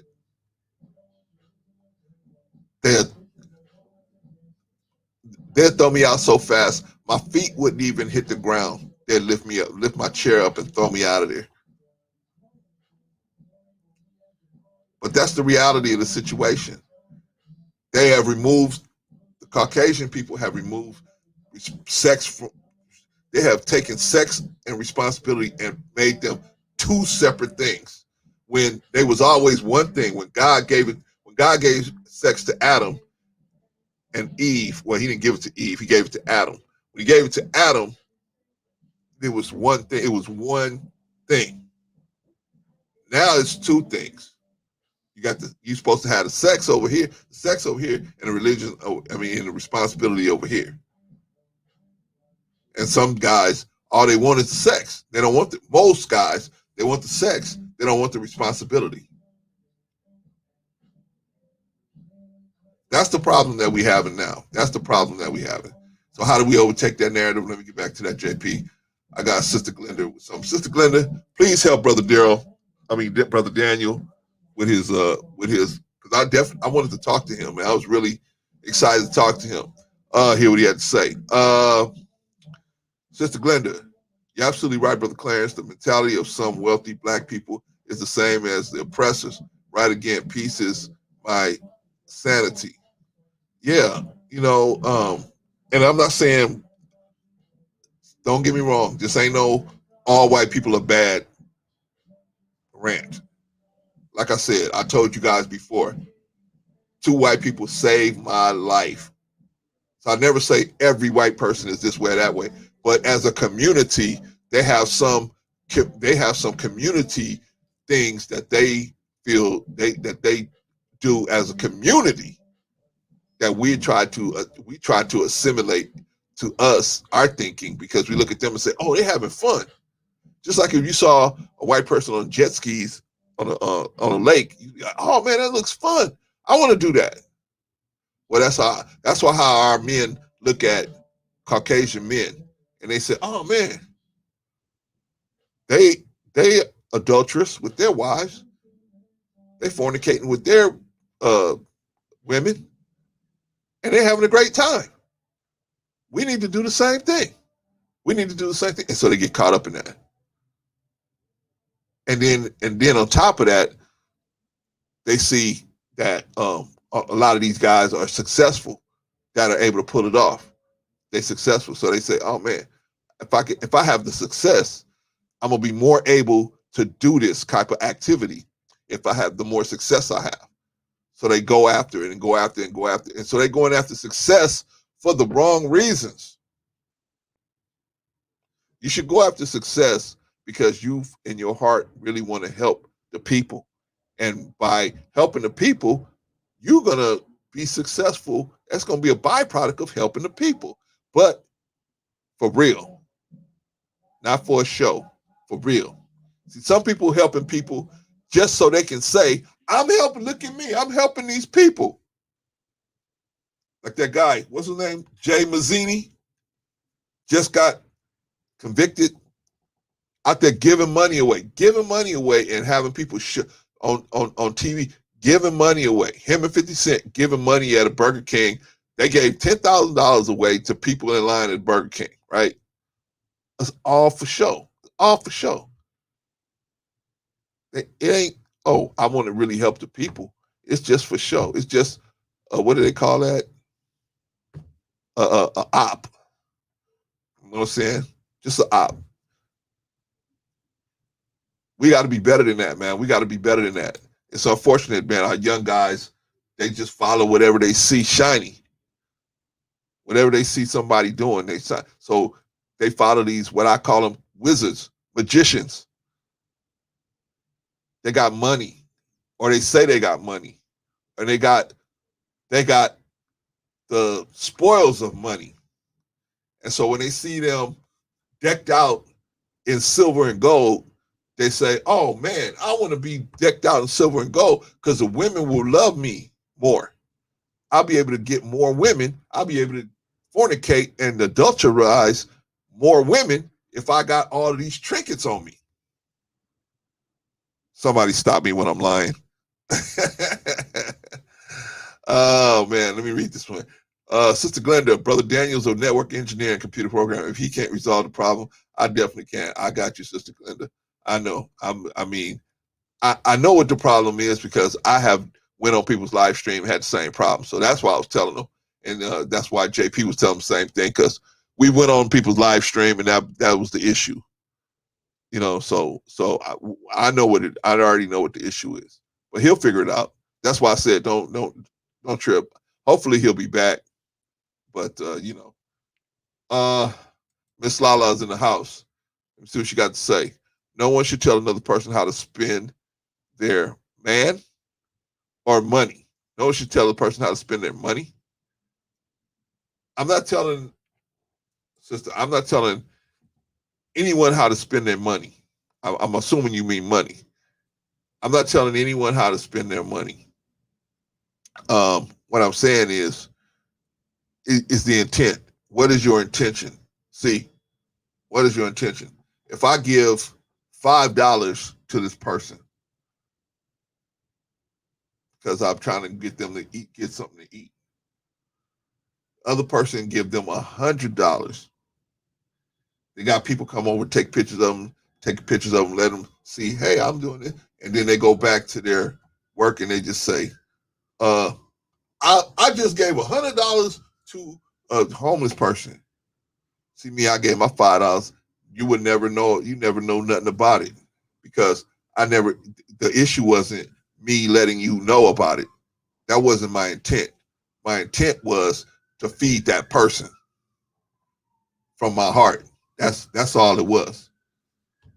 Yeah, I figured you meant money, Miss Lala. I figured you meant money. Yeah, I would never tell somebody how to spend their money, but don't spend your money and then tell me you're a Christian. Don't do it. Don't tell me. Don't put another person down because they don't have enough. They don't have the money that you have, or don't say I'm throwing this person away. Who made you the person that can decide who could be thrown away or not? Just because you got money? I'm in with Jay Foot. I own a mansion and a yacht. I can throw anybody away. Well, that's the whole point of these books that we're talking about. Every person's different. I hear you, Miss Lala, but every person's different. I get it. But don't say you're a Christian. I get it. Hey, just don't say you're a Christian. If that's how you feel, don't say you're a Christian and just throw people away. I wouldn't say nothing. I wouldn't have nothing to say because I know you're not basing your behavior based on a set of standards that I have access to. I got access to these standards, so I can see what the standard of what you're doing. I can see it. I can go read it for myself. If you doing things, if you say you with the business, but you in conflict, then I'm gonna see that. I'm gonna notice it right away. Now, people that don't read the book, they won't notice it. They won't see it. But I already know. I read this book. I already know what you're supposed to be doing according to these books. What you're supposed to be, and what we talked about before. The purpose of these books is redemption. We're supposed to redeem the person. We're supposed to be out here redeeming people, picking them back up. I'm the embodiment of redemption. I was redeemed. I was a deviant, and I was redeemed. God had mercy on me and my soul and redeemed me and picked me up. So that's why I can't see throwing nobody away at first glance. Now, if they keep promoting the fact that they don't want to have they don't want no good teaching, then I got to let them go. But I can't throw nobody away on first glance. I don't know how sick this person is. I may can help them. I'm not telling nobody how they're supposed to spend their money. That's for how you spend your money is between you and whoever you determine that can help you with that. I'm not that person. What I'm saying is, don't tell me you're a Christian. If you're going to throw people away at first glance just because you don't like them or you feel like they got a bad intention or they got a bad, then just don't say you're a Christian. That's cool. I'm not telling you got to be a good Christian. Just stop telling me you're a Christian. Sister Lala, I live around wealthy people, and believe me, they are very stingy and will spend money with their friends before helping a poor person. Right. But do they run around saying they're Christians? I mean, of course, you can do what you want to do, but don't tell me you're a Christian and then you don't, and then you doing stuff other than what you saying a Christian person would do. Then I'm gonna call you to the. We gonna hold your feet to the fire. We gonna approach you and say what happened? I thought you was a Christian, right? Is this what Jesus would do? Would Jesus throw this person away? Right? Two people are accused of adultery. Two people, a married man, and a prostitute are accused of adultery. The people dig a pit. They dig a big pit. In the pit, they push the prostitute in the pit. They don't push the man. They push the prostitute in the pit. That shows you how crazy they was. They didn't push both of them in the pit, right? Both of them engaged in the activity. Both of them should deserve the punishment, right? But they pushed the prostitute in the pit. Why? Because they thought she was less of a person. They thought she was less of a person than the man that actually committed the crime. They thought she was less. So her being less, they said, we gonna kill this broad. Jesus comes up. Jesus walks up. Hey, what's going on? Hey, man, get a rock. We about to stone this broad. She committed adultery with this man over here. Okay, why ain't the man in the pit too? That's our brother. We can't put our brother in there. He got a family. She ain't got no family. She's nobody. She's nothing. She will not be missed. If we stone her to death, she won't be missed. She's less important than him. Why? Because he got a family. He got land. He got a house.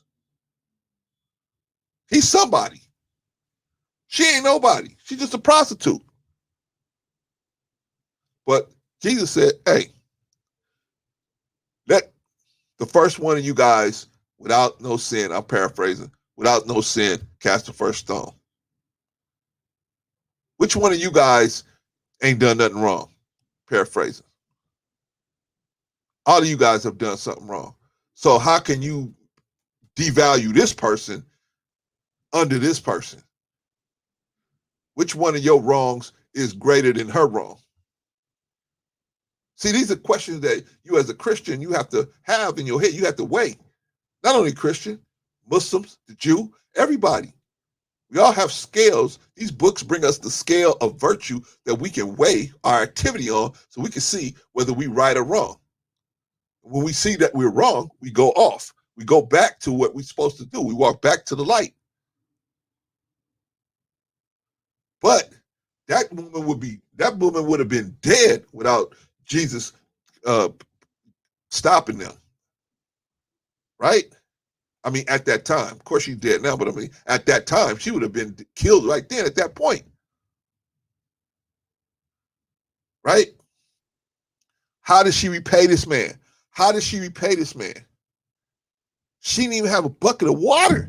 She didn't have a bucket of water. She used the tears from her eyes and her hair to clean the man's feet. That's all she could do. The Quran calls that the poor rate. Pay the poor rate.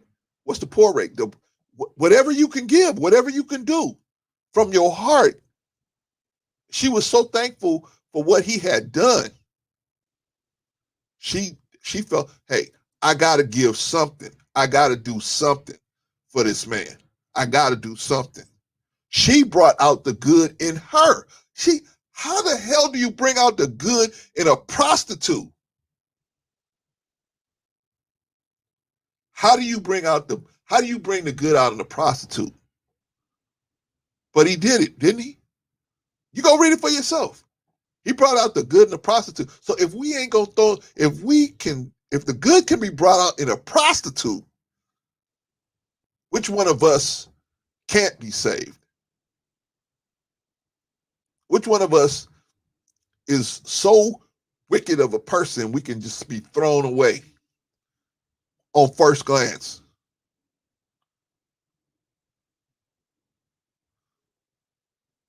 See, this is what I'm talking about. We got people on here, man, and it's scary. They tell it, I'm gonna get to your comments in a minute, Lala.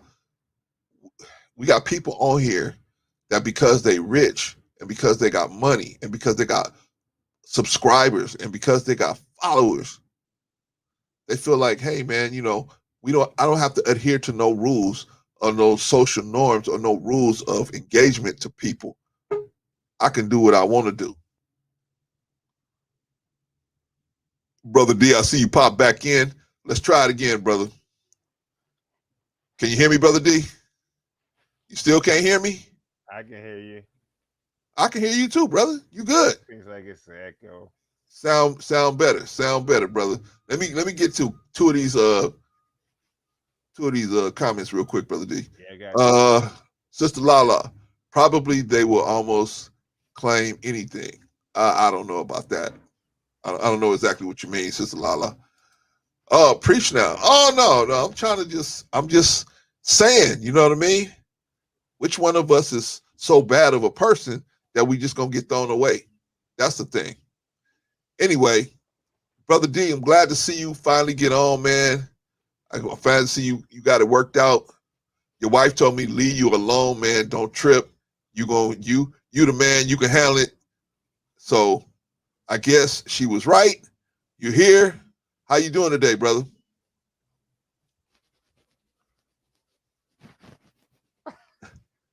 You can't hear me?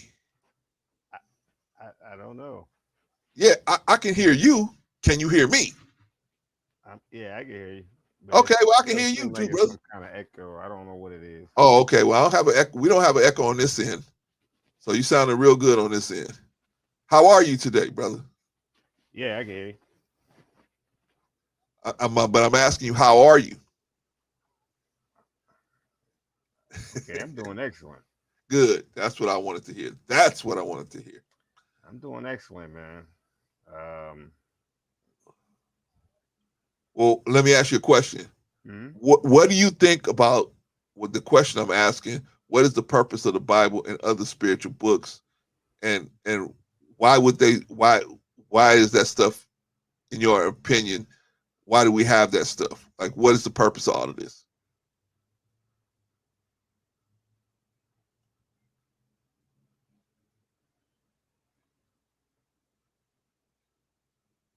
Did you hear my question, brother? I hate talking about all this stuff um, because, especially when it's talking about religion, Okay. because everybody has their own interpretation. Yeah, can you hear me? Yeah, it's low, but I can hear you. All right, let me see if I can run the volume up a little bit. A little better.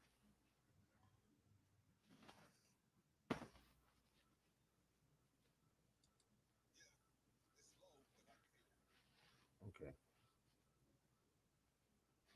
I don't like to get into all this biblical stuff and interpretation of different religions because everybody has different interpretation. Right. Everybody have a different thought pattern.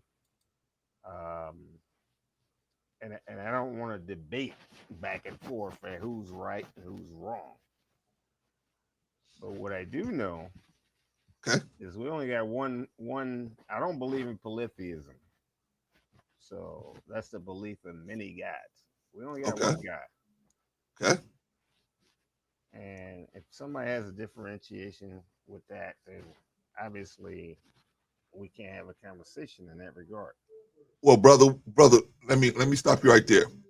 We're not discussing which religion is better in the confines of each religion.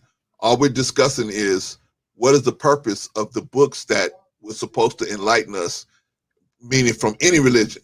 This is like any religion you get. We're not discussing which one is better or worse or whatever or the intricacies of them. We're just talking about these books have been handed out. What was the purpose of these books being given to the people? What's that? What was the purpose of that?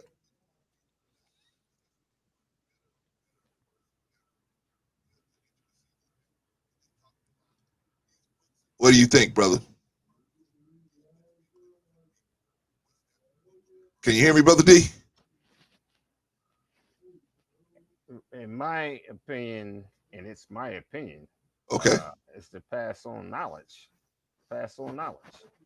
from one generation to the next.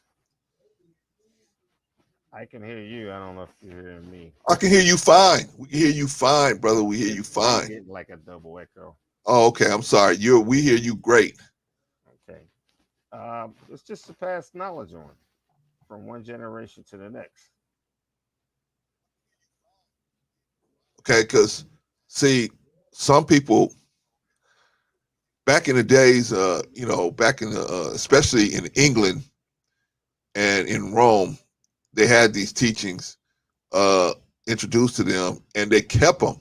They kept them from the people. They wouldn't allow the regular people to see this information. And of course, King James allegedly doctored some of this information so that it could be when it was given to the people, it wouldn't throw them out. It wouldn't make them rise up against the monarchy, which is what they wanted to preserve. My situation, my thing is, we got people now on YouTube now. They think because they got money or they got followers or viewers, they can come in the name of these books, but at the same time, they don't have to. They don't have to. They don't have to behave based on what's going on in these books. They can behave any kind of way. And I'm saying these books were for redemption, man. These books were given to people to redeem the people. The people stepped so far away from God. You step so far away from God. Now I got to give you a book so that you can read this book and understand what's going on. You follow what I'm saying? Right. My thing is, okay, if we multiply this out, how's it going to work if we don't have these? Like, let's say we never got these books. What do you think would be happening now? I mean, it's bad now. We got the books. If we didn't have the books, what do you think this world would look like?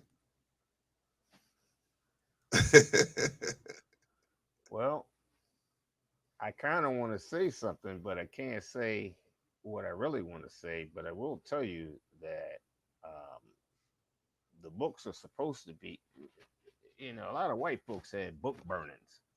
Right. They run up into neighborhoods and pillage the village, and the first thing they do is destroy the knowledge. Right. That's the first thing they do. Right. Make sure you don't know what you know about you. Right. So Why? Why, Brother D? Why would they do something like that? Because they want to make sure you are not aware of what's supposed to be going on. There's a lot of stuff going on right now. We had 2 hurricanes come through on both sides of the Gulf. One came through the Gulf of Florida, and the other one came from the East Coast, and they both ran up all the way to New York. When does it ever happen? I was in the Gulf War, the first Gulf War. Guess what? They manipulated all of that. We know about what happened to Katrina the first time, right? That was manipulated. Oh. All these satellites, they don't let you know about the satellites until after they come back down. And they tell you it's up there for this and that. I was in war, and we didn't know why we were at war. And I'm Islamic. Okay. Speaking of other Islamics in the Middle East. Yes, sir. Fighting for this country that doesn't care about people that look like you and I. So how do you think I feel? All of this stuff is manipulated. It is what it is. But why, Brother D? Why? Why would they manipulate this stuff? They're manipulating it is because they want to maintain white. I don't call it supremacy, white privilege. Their numbers are dropping. Everybody else's numbers are growing. Okay. Why did they bring all these Afghans over here almost overnight? They're not checking for COVID. Oh, yeah, that's right. Saying, hey, you need to get not 2, right. 3. Right. Right. Right. Well, I mean, I don't understand why. I mean, why are they not checking for COVID? Why are they not doing that? Because that is not their agenda. That is not their agenda. Their agenda is always what their agenda is supposed to be. And it ain't got nothing to do with us. Our agenda is never on the table. Because guess what? We don't even have an agenda. Chinese got an agenda. Japanese got an agenda when they come over here as immigrants. Everybody has an agenda. Right. You can't go and get nothing if you don't have an agenda. You gotta have right. something to agendize. Right. You don't have that. All this marching in the streets and all that kind of stuff, that's great. That's great. But when you don't have an agenda, you ain't got nobody backing you. Right. You can say, oh, this candidate, that candidate. I didn't even vote in the last election. And I voted ever since I was old enough to vote. You know why? Because there was no agenda on the table that represented people that look like us. You know what, brother? There's a good book called, I don't know if you ever heard of it, called Powernomics. I've heard of it. Oh, yeah, yeah. Dr. Claude Anderson wrote this book called Powernomics. It's very expensive, but it is worth it. The book is actually well worth it. It's underpriced, but it's got a lot of good information, and it talks about that situation. And that's the cold part is, if you go to the average black family, the average black woman votes Democrat, right? Now, let me start this off by saying I'm not a Democrat or a Republican. I don't have a dog in the fight, but I'm just going to explain the situation. Most women most black women vote Democrat. And like you said, they don't have to come to you. They don't have to come to us and say, like you said, if they go to the white community, they go say, we're going to build this bridge here. We're going to lower the business taxes here so that the business can grow here.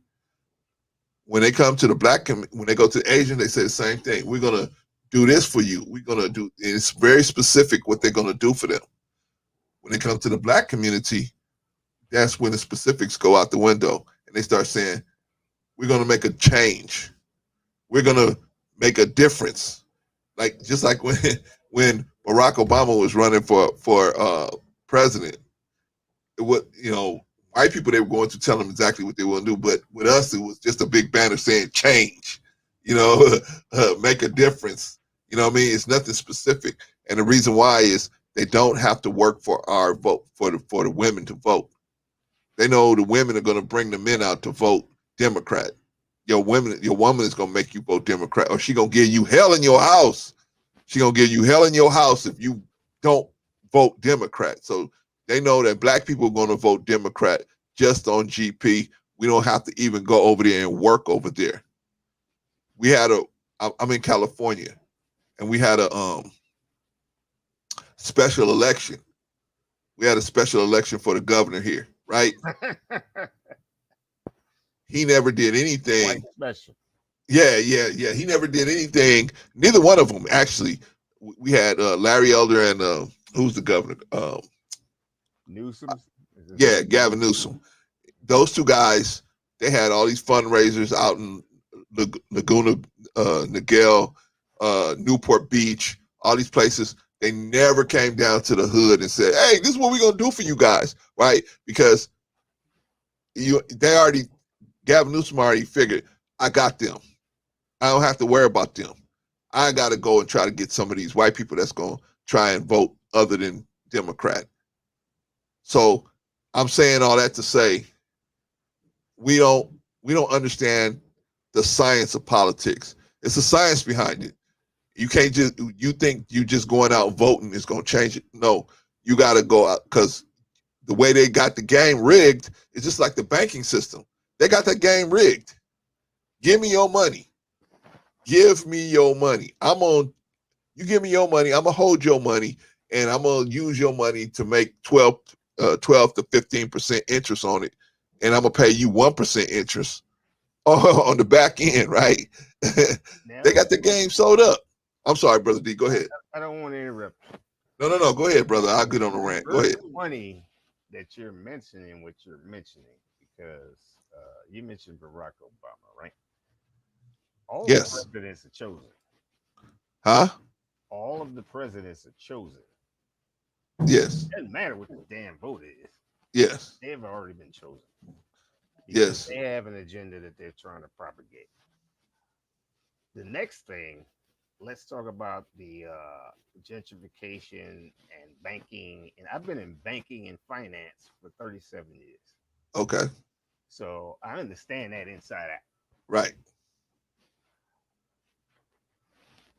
There's also something called a master plan that is available in every state, county in the United States.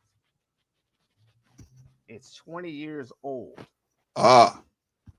When you show up and you start seeing stuff building in your neighborhood, it didn't just show up. They already planned this 20 years ago. Right. Everybody has access to this information in any county, in any state in the United States.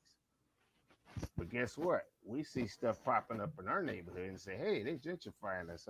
No, they planned this. This was a planned event. Right. I'm in Atlanta right now. Hey. I'm not from Atlanta. I'm from Philadelphia. Okay.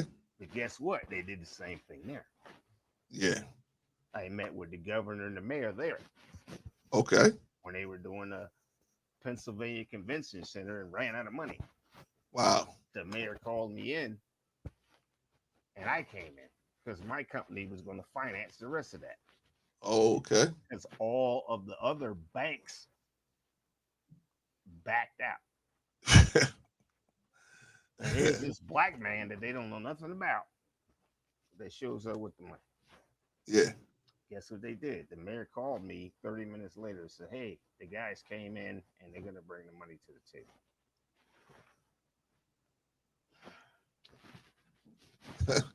It is what it is. You know what, brother? I see you got a lot of insight. You got to bring that on. Let's get back to our topic, brother. Let's stay on point. Topic. I'm sorry about that. No, man. It's me too. I'll get off topic and I have to bring myself back. because I want to dive into this point of the spiritual books, because here, like I said, here's my issue is with people that feel like, you know, because they have a certain status in the life that they can disrespect other people. And I I don't know if I'm alone in that thinking process. You know, I think that if it doesn't matter, you should, like these books say, we're supposed to be redeeming people. When you redeem, you know, when we first are born, when you're born, you're deemed worthy of life. That's why you are alive. You take that first breath, you're deemed worthy to live, right?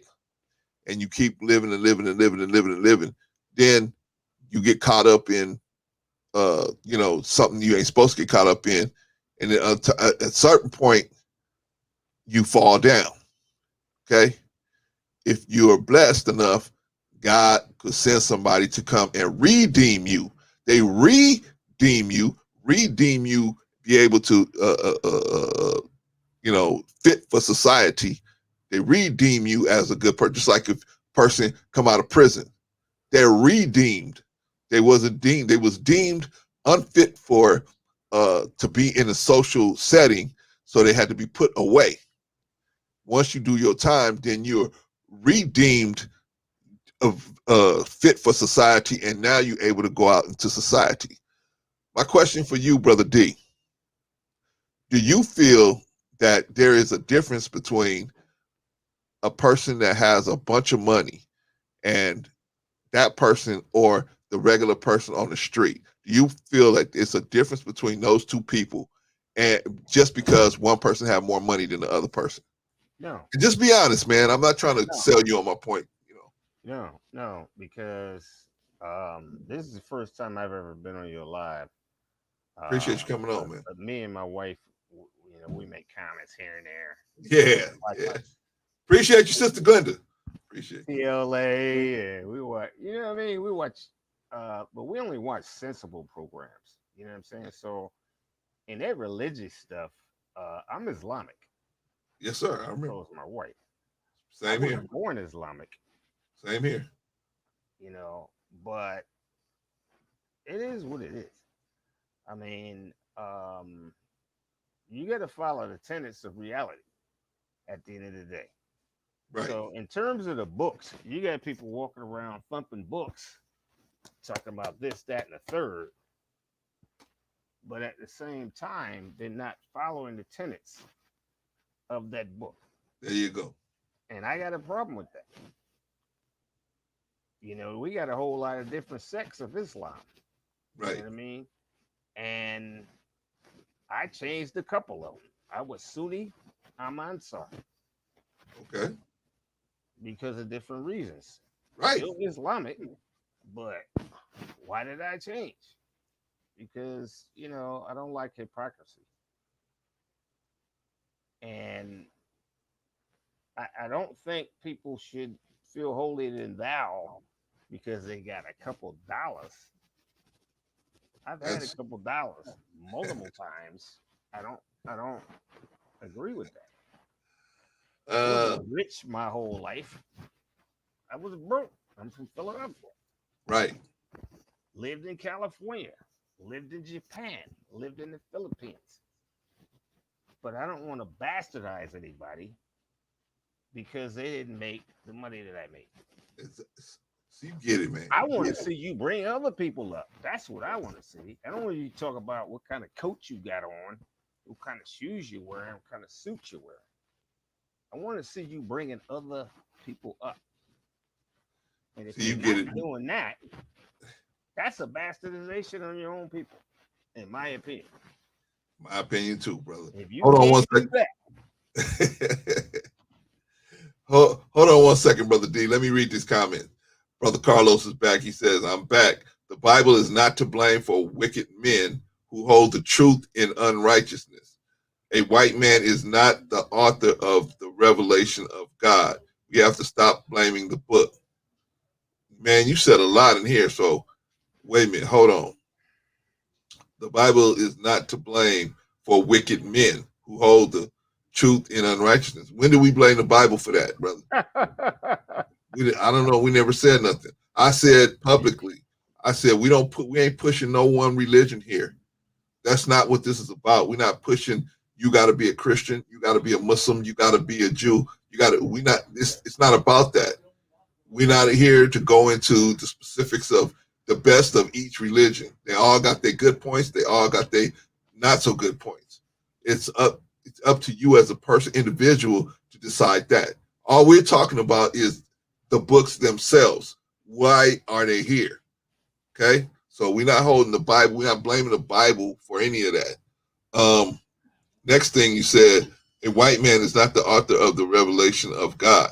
Who said the white man is the author of the revelation of God? I didn't. What I said was, I don't think you heard me, so let me say it again. Black people have been on this planet for millions of years. We didn't need no books because we was taught directly by God, directly. So you don't need books when you have we had a way of passing that information onto each other that was approved. Now you got a new person that comes in. You can't pass the information onto this person like that because they're not vibrating at the same rate. So you can't pass the information onto them like that.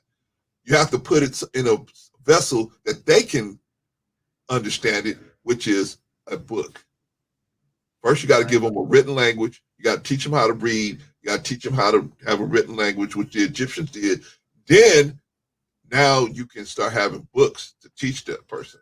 So we're not saying the white man is the author of the revelation of the revelation of God. We never said that. We just said that we was here and we had this information before the books came out. All right. Last thing, we have to stop blaming the book. What book are we blaming? I never came out and said I'm blaming the Bible for anything. Did I, Brother D? How many books are there? I mean, there's blame them all if you right. There's many books, and there's a book for each book. There's another book disputing that book, and there's a book disputing those two books. You got to find it for yourself. You have to find out for yourself. Here's my thing, and it's always been my thing. When you start getting it's spirituality. When you start getting into that takes on a whole nother realm. So everybody's not spiritual. Some Right. people lost their spirituality because the bark got scraped off their ass at some point. Some people did, and they keep their spirituality regardless of what it is. I'm not going to say what's right or what's wrong. What I will say is you got to figure out what's right and wrong. Right. But what the problem is a lot of people know right and wrong, and they're doing more wrong than they're doing right, and it ain't got nothing to do with a book. Right. You know what I'm saying? But they use the book as a cover. See, that's what I'm saying, man. My point. That's my point. They're walking around with a book in their hand and slapping other people in the face, and they're not even following the book that they're prescribing for everyone else to read. Right. They're not living that life. If you're not living that life, it's kind of hard for you to do that. You know what I mean? I used to go to church all the time in this Christian church, and I saw some of the most hellacious stuff in them damn churches. Yeah. And I went to Islam.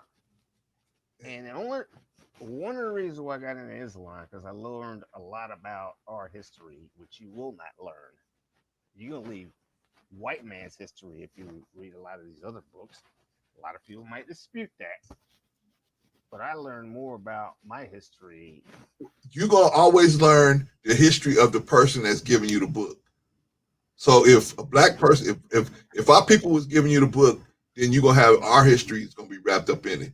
So if you get in the book from the Caucasian, of course you're gonna get their history wrapped up in it. They're gonna tell you the good that what's going on from their perspective, brother. You're gonna get the perspective of the person that's actually giving you the book, brother. But go ahead. I'm sorry, I didn't mean that. But that's correct. But why do they go to everybody else's village, everybody else's city, and burn books? Have book burnings. That's where the term came from. Because they're burning your history and not theirs. Got you. Got you. Got you. So what do you have to pass on? You're not handing over your book. You're handing over their book, the one they rewrote for you to read. They had black churches right next to white churches, right? Right. What did they do? As soon as they got out of church, they were hanging black people in a tree. Well, let's be honest. You know, man. Nothing against our white folks. We cool with them. We have no problem. We cool with the cool ones. You know what I'm saying? We deal with the others, but nothing against them. Just talking truth. Mm-hmm. Like Malcolm X said, there wouldn't have been no black church unless the white people wouldn't let you into their church. The only reason why there was a black church is because the white people wouldn't let you in the black. They wouldn't let you in the white church. The only reason why there's HBCUs is because white people didn't want you going to the white universities. But what are the HBCUs today? They're not HBCUs anymore. You got more non-black people in these churches in these schools because they won't shut them down for lack of funding, right? And we allow a white person come in there with an AK-47 in our churches and shoot everybody down, and nobody questioned it. That's crazy. Facts. That's crazy. Facts. I'm law enforcement. Law enforcement. So I know what the facts are from the federal level all the way down. So we could talk about stuff, but we got to be real about what we're talking about. You know what I'm saying? And put the real facts on the table. Everybody has an opinion about stuff, but in reality, you got to put facts on the table, and that's what you got to work off. I don't deal with nothing but facts. I'm an investigator. I don't deal with nothing but facts. I can't deal with craziness. Man, I appreciate you. I appreciate you, Brother D, because you're dropping some same knowledge, and I see we on the same page as far on a lot of different stuff, man. I just feel like, if you're well, I'll ask you how you feel about it, but let me tell you how I feel about it. I feel like this: if you're going to say you're a Christian, and since I know what a Christian looks like or it should look like, because I was a part of the Christian church for a long time. Mm-hmm. I see you not walking like that, then I'm going to call you out. And I feel like this: just don't say you're a Christian. That's the problem I have with certain YouTubers. Just don't say you're a Christian, man. You know what I'm saying? Well, specifically Anton Daniels. Don't say you're a Christian, bro. I mean, I'm not saying the guy's a bad guy. The guy's a good guy, man. Nicest guy that I've met in a while. But I disagree. This is one philosophy I disagree with about him. I'm not saying he's a bad dude or he's, somebody need to go jump on him. Man, nothing like that. I like the guy. I appreciate a guy that loves his family and, has his family. I can appreciate that. What I'm saying is, you in this one area, this one part of the business, you stop doing that, because you're gonna miss. What's gonna happen is you're gonna mislead these young people, man. These young people are gonna follow you, and then when they get to the bag, they're going to have dropped their virtues on the side of the road, and then they're gonna be stuck. Now, my question to you is, what's your feeling? I mean, I'm asking, do you feel like it's okay for somebody, because we have so many Christian people and Muslim and Jewish people that say they're these religions, and then they act other than that. All right. Or you feel like it's okay for them to say that because it's so much acceptance of the incompetence, or are you like me? I should say, hey man, just don't say you are that. Just don't say you're a Christian if you're not going to follow the word. What's your opinion on that? I think we got a whole lot of hypocrites out here, number one. And if you are Christian, a Muslim, or whatever you are, if you ain't really walking that walk, don't talk. right? I just believe that. You know, I don't care if you're Hindu or or whatever it is. Right. I don't care. Be what it is and stand by it. You know what I'm saying? Stand strong on what you are Exactly. and follow it. What I don't like the hypocrisy. That's That's the problem. What I have with the word religion. okay, brother D. Brother D. Stop right there. I'm sorry to interrupt you, but you hit something real hot for me. So I want you to go into it. What is the problem with hypocrisy? What is the problem with that? Why should we not? Why shouldn't we be like you said? If we see it, we should say something, right? But right, okay. So why? What's the point of us saying something about hypocrisy if we see it?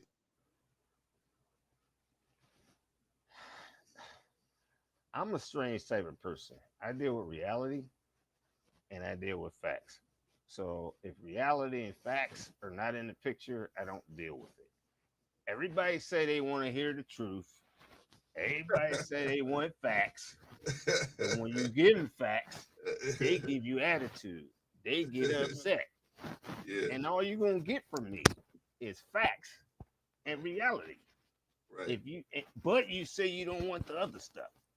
right, You don't want to be lied to. You right. want to be treated a different way. Now I'm gonna give you facts. Plain and simple. Facts and reality. And I got receipts for my facts. I'm not just talking about what I think. I'm talking about what I know and my experience. That's what I'm gonna give you. If you want something else, stay where you at and be with that. But don't come back to me talking about, hey, that ain't what I got. No, all you got was facts. You got reality. See, that's and see, and you need facts because one fact builds on another fact, builds on another fact, builds on another fact. A hypocrisy gives you missing steps, right?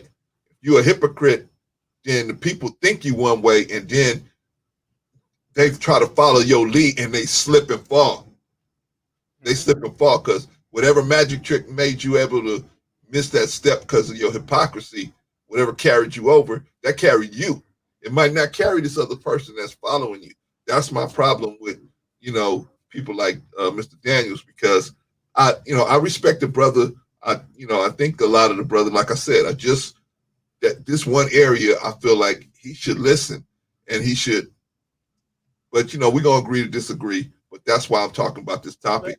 let me just speak on Mr. Daniels. Okay. I done seen him on TLA. I think he came on your show just about when your show was about to go off, or Right, he did. and I mentioned that, and he could have been on there the whole time, but he was trolling.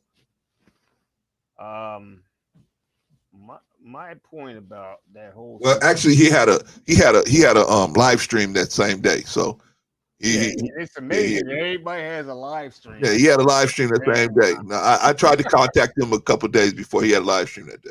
Everybody wants to live stream I at the gotta be I same gotta be time. fair to the man. Yeah. But in any event, I don't I don't agree with the showboating. You know what I Yeah. mean? That's what it is. I had an issue with that too. You I had an issue with that. showboating because you got a couple dollars. That's like P Diddy dancing across everybody's stage every time he introduces an act. Not with that. If you about it, show somebody else how to get what you got, and then you showing me something. You ain't showing me nothing if all you talking about is what you bought his and hers Corvettes and Porsches and stuff. That's great. I'm glad you could do that, but show somebody else how to do that. Yeah. That's what I do in my business. I teach other people how to replicate what I did. Good, man. Good. Teach them how, oh, I'm great, I'm this and that. That's narcissism. That's the definition of narcissism. I'm not teaching somebody how great I am, I'm this, I'm that. I don't care. Nobody even knows who I am. But I I'm on mean, your you're show. not doing it. You're not doing it for that. That's right. You're I'm just on doing your it to show, help though. the person, right? That's right. Yeah, and I If get I'm that, not man. You bringing know, nobody up, who the hell am I? If I'm climbing up a ladder and I'm kicking other people in the face that's trying to climb up, I'm supposed to appraise you, put you on a pedestal. yeah. See, You got this and you got that, but you haven't said what you did for anyone else other than yourself. and see, I couldn't get him to understand that. I couldn't get him to even take a look at that. Well, he probably said to himself, He knows. "Well, yeah, but see, I see the same thing happening on the Lapeef network, where K, him and K, both of them will do the same thing. They will interrupt you, and they won't let you. They won't let the logic come together. You know what I'm saying? Like you saying something logical to them that would show that maybe something needs to be changed, right? Well, Anton and Kay have the same tactics. They will not let that logic connect. So they just keep interrupting you. So you can never, so you have to keep resetting the situation until finally they get you off the subject, they get you off the topic. You know what I mean? Yeah. Anton's much smoother than Kay with it, but that's how they do it. So remember, as you remember, last week I was trying to talk to him. I was trying to explain this to him. But y'all know me, y'all seen me enough for me to know I am never going to, even Anton, you know what I'm saying? Bless his heart. I am not going to chase him down. And you know, once I see he don't want to talk about something, I'm not going to push it. Because this ain't, you know, this ain't the wild, wild west. I ain't trying. I want it to be a safe place for black people to talk about issues they got, even about each other. Just like you talking about him. You ain't talking about, I want to go and beat him up and I want to go do this to him and that. No, we just talking about the things we don't like about his personality that we hope he changes to make him, for him, we doing this talking for him to be a better person, right? And we have to have these. We really have to have the real intellectual conversations. People are watching your show. I'm watching your show because I've been on someone else's show, right? Right. TLA, right? Right. And other people going to watch your show because I spoke about you or TLA or other people. I'm a businessman, Sir. just like he is. But I don't have a platform where I'm edifying myself and trying to put myself out there like I am top dog on everything. And nobody knows who I am. I didn't know who Anton was until a couple weeks ago. But because he was on someone else's show, I hear what he says. I don't have to agree with what anybody says. You or TLA or anybody. Nobody has to agree with what I'm saying. Right. But we have to have, if we have a platform, we have to have real dialogue. We have to talk realistically with each other and then sit back and fall back and analyze what's the right and wrongs of what we're saying. Well, we're gonna have to be. If we're gonna have, if we're going to talk to each other, brother, we're gonna have to respect each other, and we can't have a dialogue if we don't. If I respect you and you don't respect me, or vice versa, you respect me, you're trying to be very, you know, respectful to me, and I'm just like interrupting you, stopping you. I won't let you finish. I won't let you get nothing started. Then we're not gonna be able to have a good dialogue. That was the whole problem why I even made the video about Anton was, and I don't want to make this thing a big Anton thing, but I mean, I'm just explaining the situation, how I made the video because I liked the show. I don't know if you guys have watched the Lapeef Network, but I liked the show. I liked the dialogue. I liked everything, but I was just looking at how Anton was treating this one guest. Now he came on and explained, hey, I found out right before the show got started that this guy had some bad intentions, so I wanted to make an example of him. And I asked him, I said, well, what's the purpose of that? He said, the purpose was to show other people not to do that. Now, to me, I didn't get that from at all from what he did, but that's what he said. You know, that was his purpose, intention for doing that. Okay, that's fine. My point is, we're gonna have to have dialogue with each other. If we're gonna dialogue with each other, we have to have respect. That's one of those things I was talking about, Brother D, when I was saying social norms. See, we gotta have respect. If we're out in public, for us to have peace with each other, we have to have respect. Once the respect goes, then the peace is going to go. As we saw that situation, I don't know if you saw the situation between him and the other brother Hannibal, where they broke each other's peace because it got real disrespectful, brother, real ugly situation. And so I was like, dang, you know, so that's the whole point of why I made the video. Let me shut your wife out real quick. Sister Glenda, brainwashed by the oppressors, his mindset is the same. Flossing and showboating. Have you helped any of your people come up? He says he has. He says he's gave a lot of money away, Sister Glenda. He said he's coached and mentored a lot of different people. I mean, I'm just being fair to the brother. He said he coached and mentored a lot of people. I believe it. I believe that he probably has. I believe. It's just the point of his intention on doing it. Was his intention to actually help them, or was his intention actually just to come back and say, I did that? You know what I'm saying? It's his intention. So that's what I'm questioning. I don't question the fact that he's got good information and he can probably teach it in a good way. But you know, and probably most of the time his intentions are good.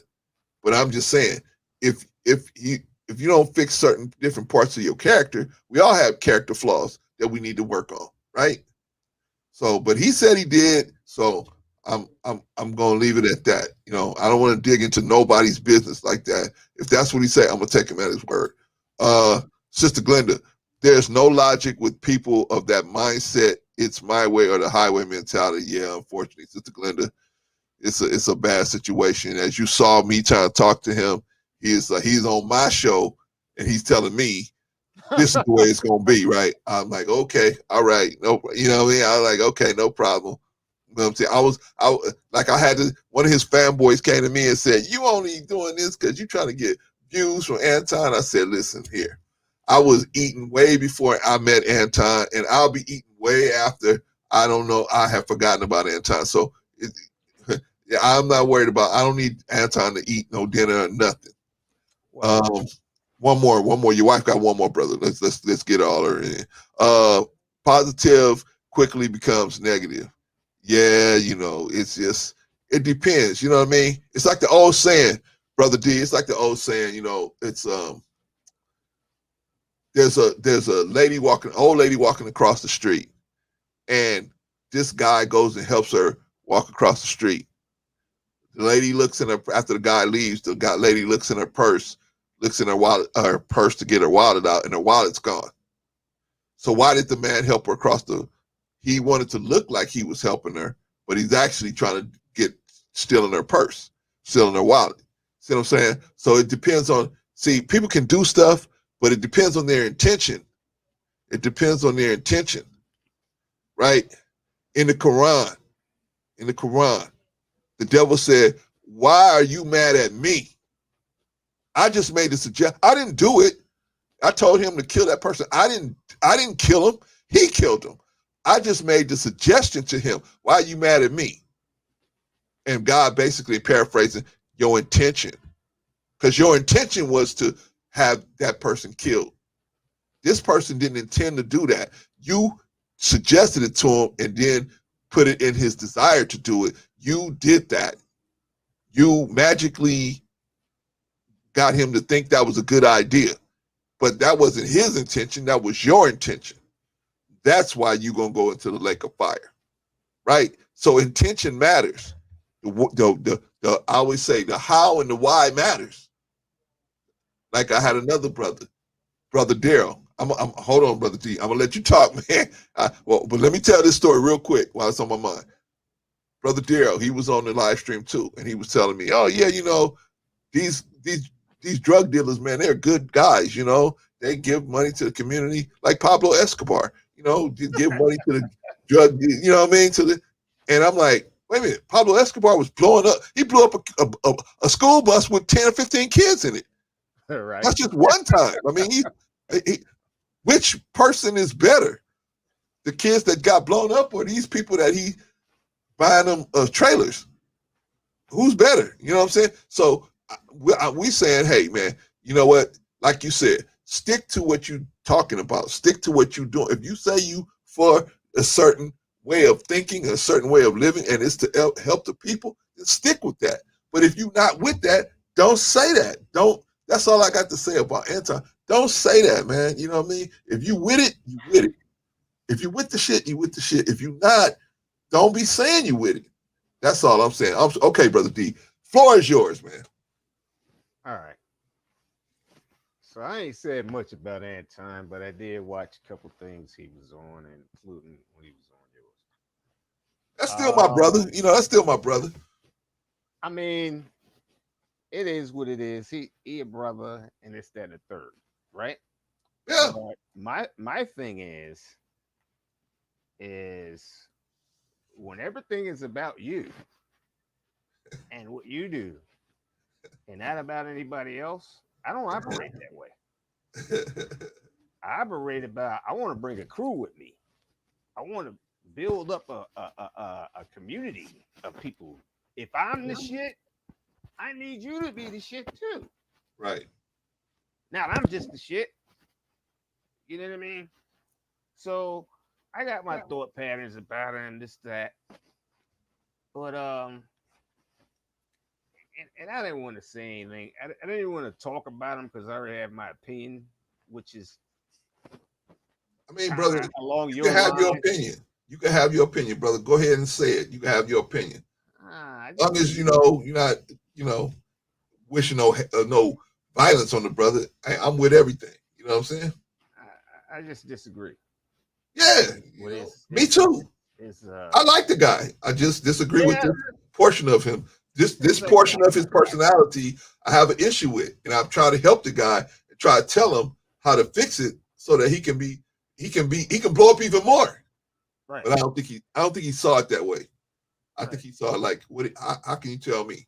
I'm a J Foot. I own a mansion and a yacht. What can you tell me? Brother D, let me read this comment real quick. Brother Carlos, our people were the first to receive the revelations of God, true, and were instructed by God to write it on tablets and scrolls. Yes and no.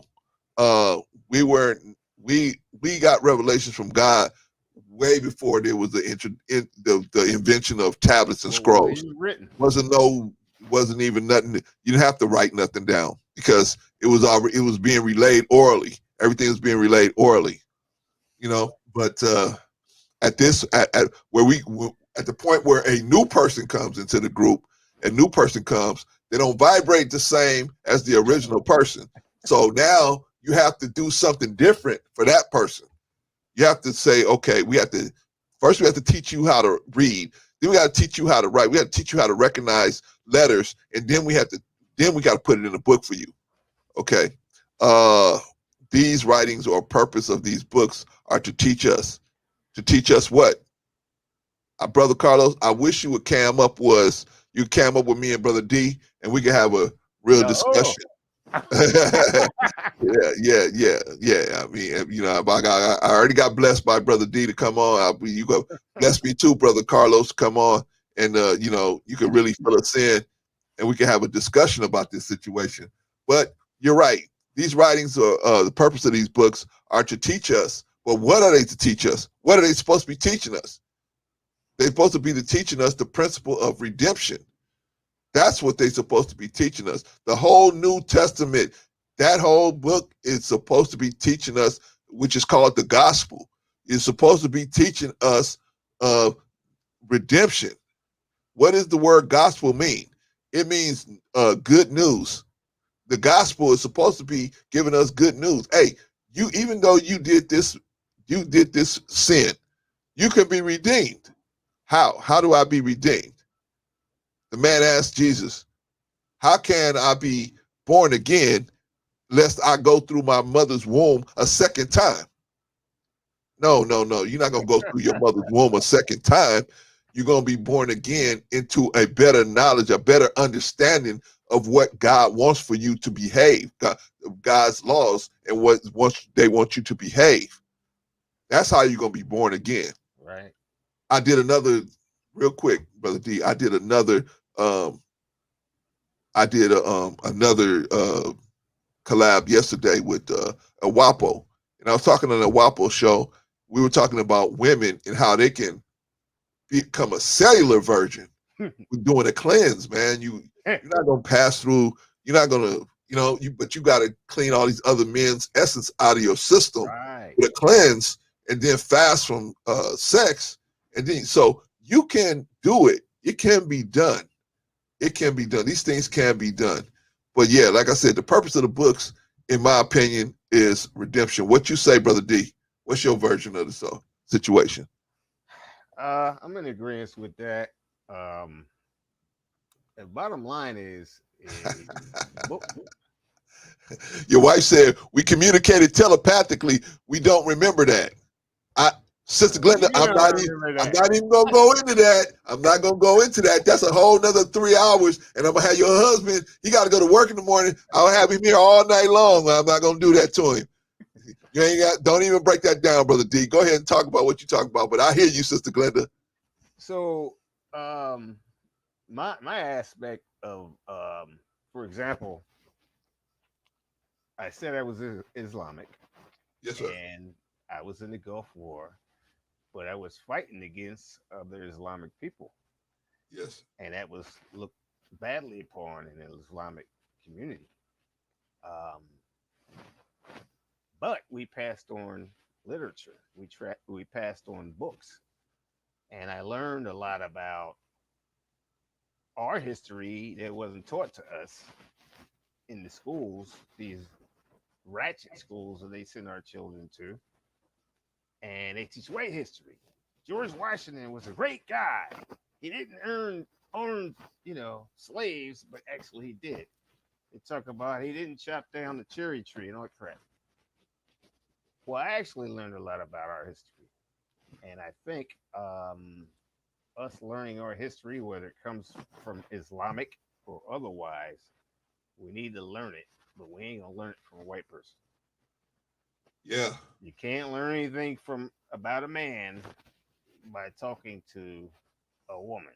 You can't learn anything about a woman by talking to a man. To learn some stuff, but the real stuff you're gonna learn from talking to the source. And you get the sources from different places, but you gotta be able to pick up a book and talk to the right people. We don't have that knowledge being passed down like we did back in the day when we were growing up, where the elders passed on and passed on and passed on the wisdom. We don't have that anymore. So what we got is bad wisdom and bad information being passed down, if passed down at all. Right. And I disagree with what's being passed down right now. Yeah. But us old heads, we can't just walk around and act like we can't pass nothing down that we got. Right. But let's not pass down bad information either and bad habits. Yeah. That's my problem. Yeah, me too, brother. Me too. That's the whole reason why I was getting that brother, because I just don't like to see people passing down bad information as good information. And I know it's like in Israel, there's a strip of land. I don't know if it's called the Gaza Strip, but it's a walk where the guards, they tell people, if you ain't by a certain time here, go back that way. You got to go that way. Mm-hmm. There's nothing in between. I don't know if it's a 40-mile walk or whatever, but it's nothing in between. There's nothing to eat, nothing, no road, nothing. And on the other side, they know they sending you to these people that's going to shoot you. On the other side, they're going to shoot. They know they sending you to certain death.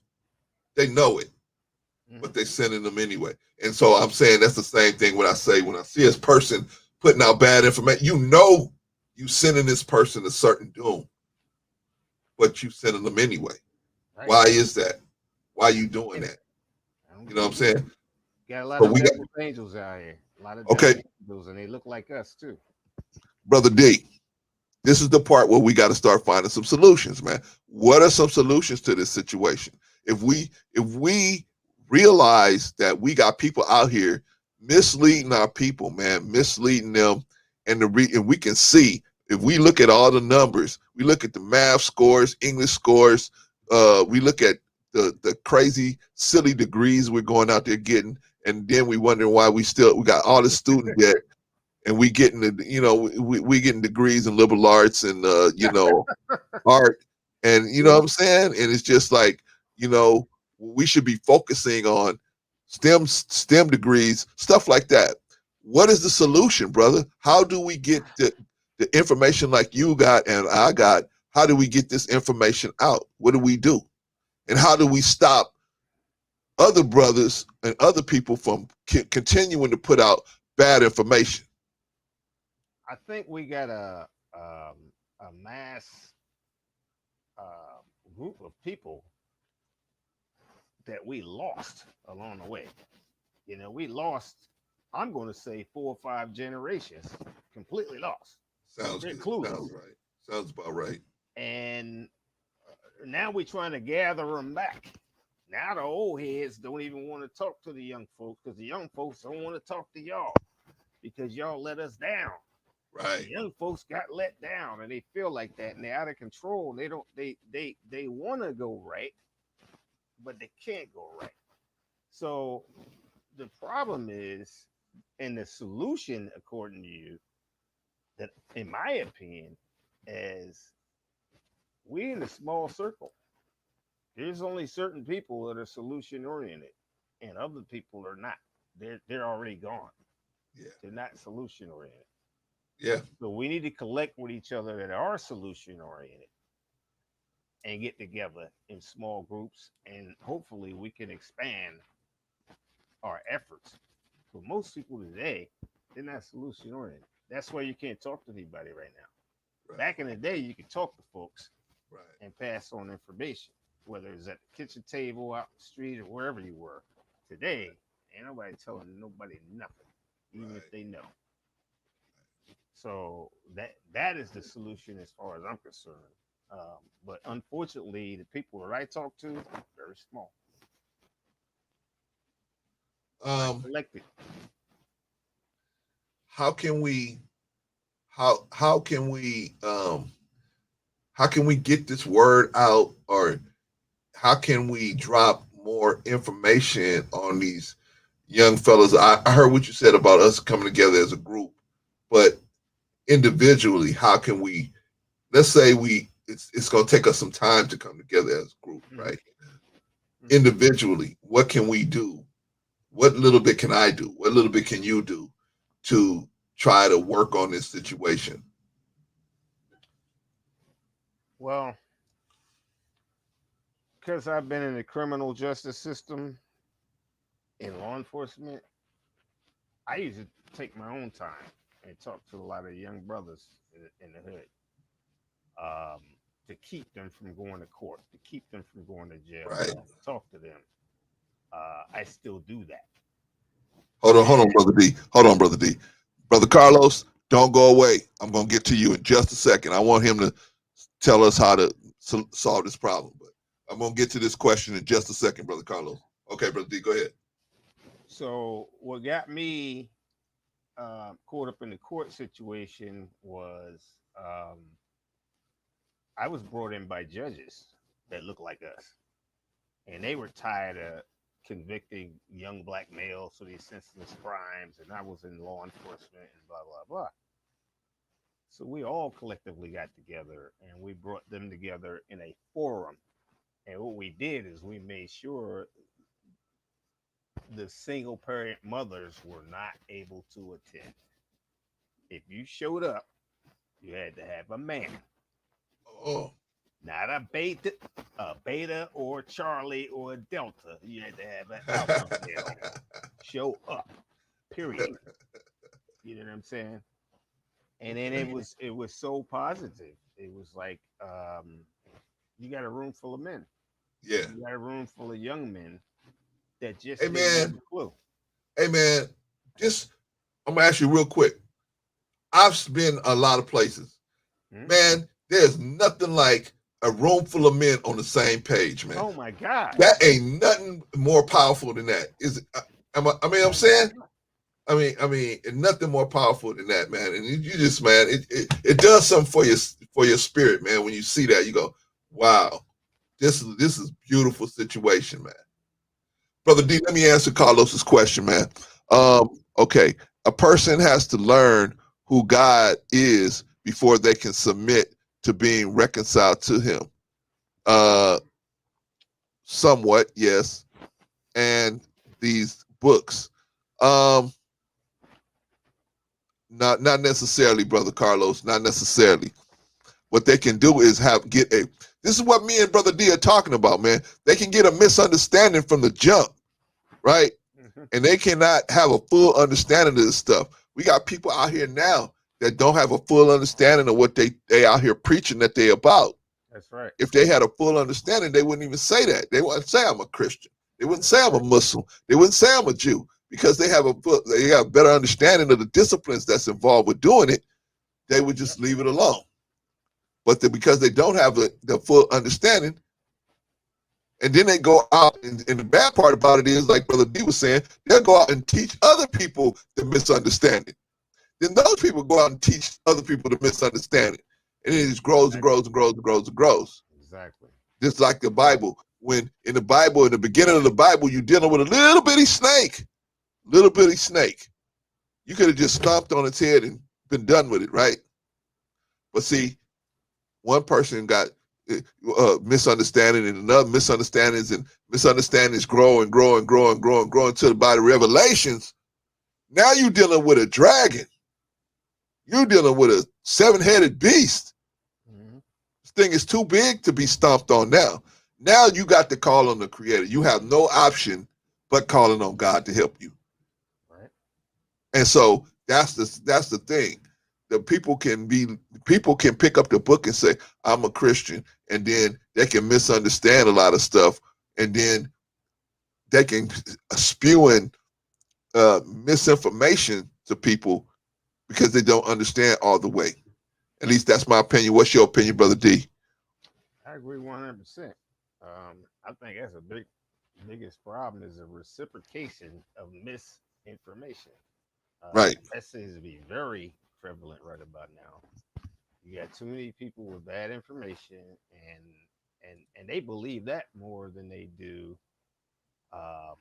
the solid information. They're not getting the solid information because they're not around solid people. See, now here, look, you are a law enforcement person. You've been involved in all this different stuff. You have your resume is unbelievable, right? Here's two brothers. I am a sinner that got picked up, brother. I've been through so many things. Here we two very experienced people.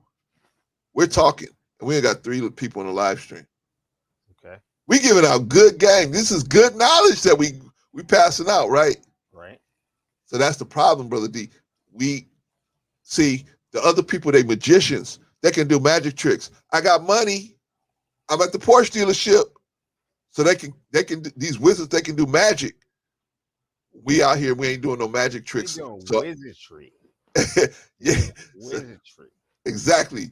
So they win the people. Let me see what Brother Carlos is saying. Hold on one second, brother. Brother Carlos, the Spirit of God reaches people through writings too. Not saying it doesn't, brother. Not saying it doesn't. But you have to have the right spirit to get everything out, right?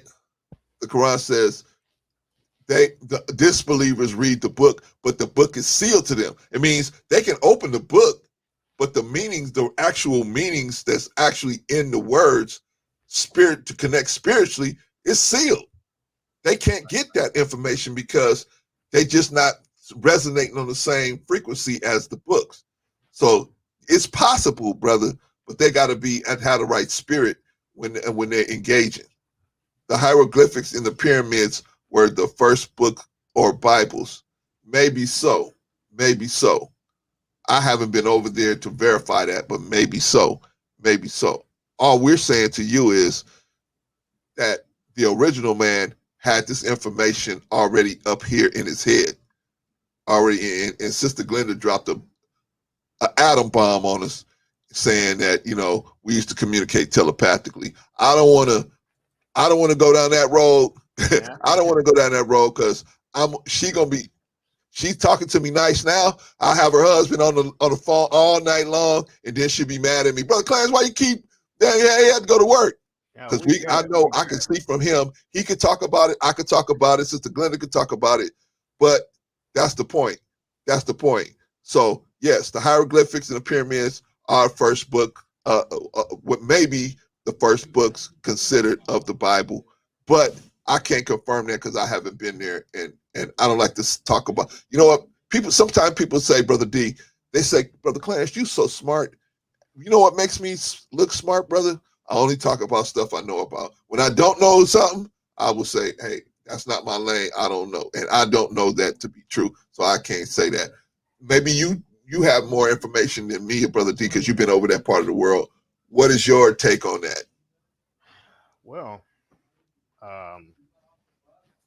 that's where we come from. We're the original people of the land, and we're the most bastardized of the land. And a lot of folks will walk past those hieroglyphics and pay no attention to them. You know what I mean? They're not paying attention to the teachings that are given all the time. You know what I mean? So it's not a matter of is the information available. It's a matter, are they trying to absorb it or ignore it?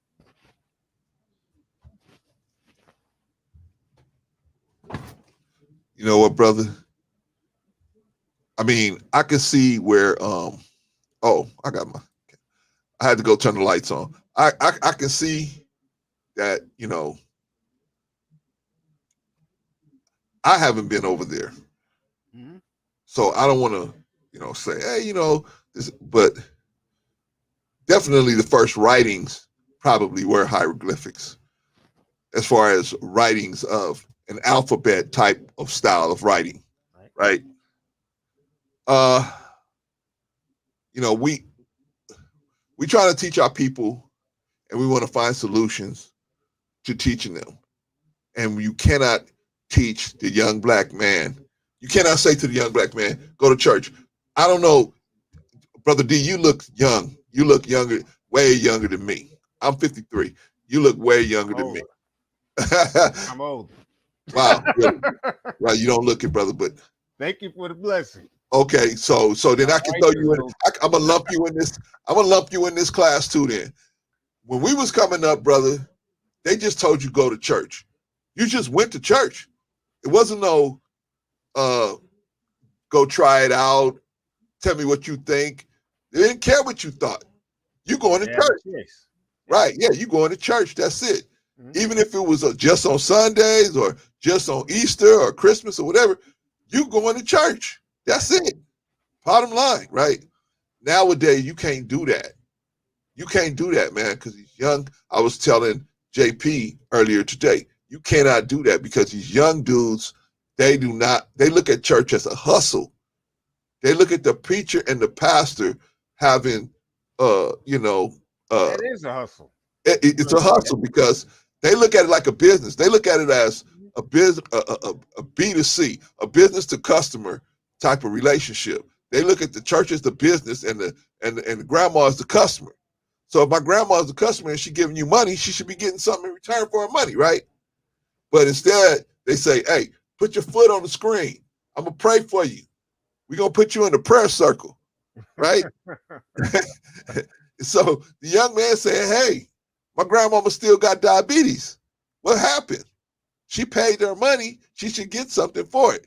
Or she got the miracle water, right? That's what they were selling for a while, the miracle water, right? So my point is,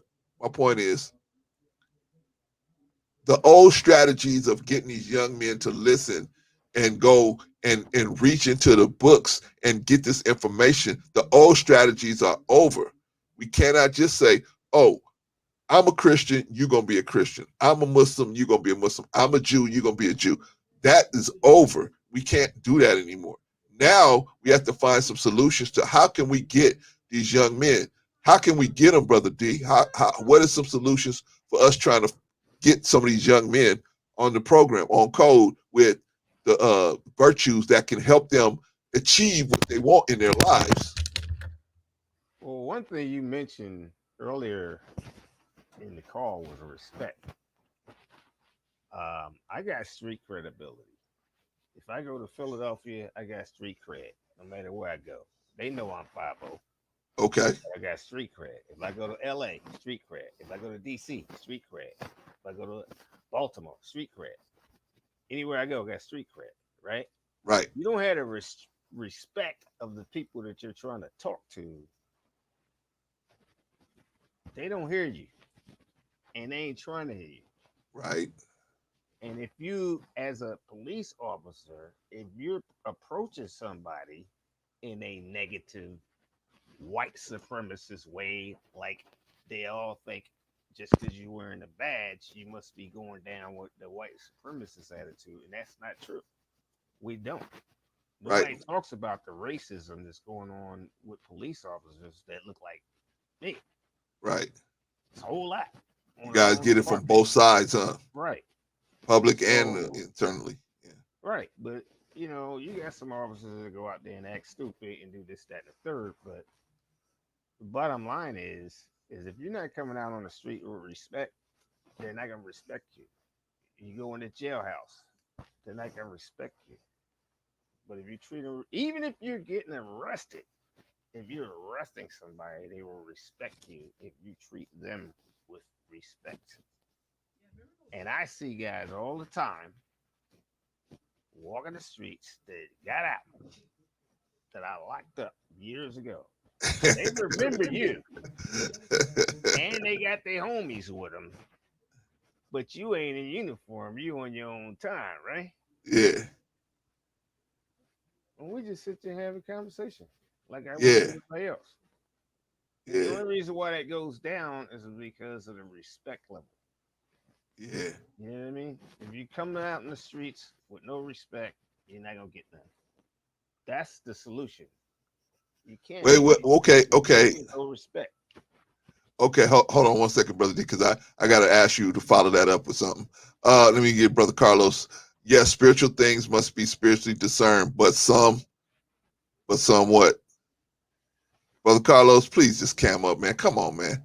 This is getting crazy. Let me see what your wife said, brother. Sister Glenda, Peter Popoff is still on the miracle water, right? And then turn around and set a minimum donation for the water. Could even be just plain tap water. He got busted for that. He's still selling it. He got busted for that. He got busted for that. Peter Popoff? Yeah, Peter Popoff, man. He's selling that miracle water, man. But they found out, they tested it. It's just water, regular water. You know what I mean? But he was saying he was selling it, and they was telling some people were paying $100 for a bottle of water, man. It's crazy. He was saying they could heal him. It was an ugly situation, and we wonder why these young men don't want to. They look at these preachers like pimps, man, because you got preachers doing stuff like that. Right. Good call, Brenda. Good call, Sister Glenda. Brother Carlos, some people can't receive revelation because they're not truly seeking God. That's what we're trying to say. That's what we're trying to say. Their intent. What is their intent? Mm-hmm. Am I going to church just so that I could say I went to church, or am I going to church to learn how to help somebody? Right. What was my intention? That's very important. Right. Especially when you're dealing with people, you got people's lives in your hand. It's very important. People are looking up to you. You got thousands of subscribers, thousands of people in your Patreon paying you for this advice. Are you leading them into a ditch? Yes, they may get money, but just because they got money don't mean that they're impervious to situations that's happening. Because trust me, I don't care how much money you got. when they put you on that gurney and they wheel you out your house, your money ain't gonna do nothing for you. Your money ain't gonna open your lungs. Your money ain't gonna get that stage 4 cancer out of you. Your money ain't gonna help you. That's right. That's why you need to have a good relationship with God so you can stay away from all that stuff from the start. Watching your diet, exercising, everything like that. Right. All right, Brother D, I want you to continue because you were saying about getting respect. And so I want to see, what is your thoughts about how can we get respect in these YouTube streets? How can we get respect in these YouTube streets? Well, I'm new. I've been on YouTube for a while. I don't have a channel yet. I'm going to open one. Got to get you a channel, brother. Got to get you a I channel. got to do some business stuff. And You and your wife got to get you a channel, man. yeah. But I think you get respect on YouTube by delivering good content. Number one, Okay. unusual content, not be dog paddling off everybody else's stuff. Right. But you also get respect on delivering respect. Okay. Respect begets respect. There you go. If you're not disrespecting someone, then they have no reason to disrespect you. You know what I mean? Right. A lot of people are very disrespectful Right. on channels. I'm Right. sure you've been on other people's channels and they seem to be a little. You know what I noticed, man? You know what I noticed? I noticed that people with higher subscriber counts are more disrespectful. Yeah, I noticed that, man. I noticed that.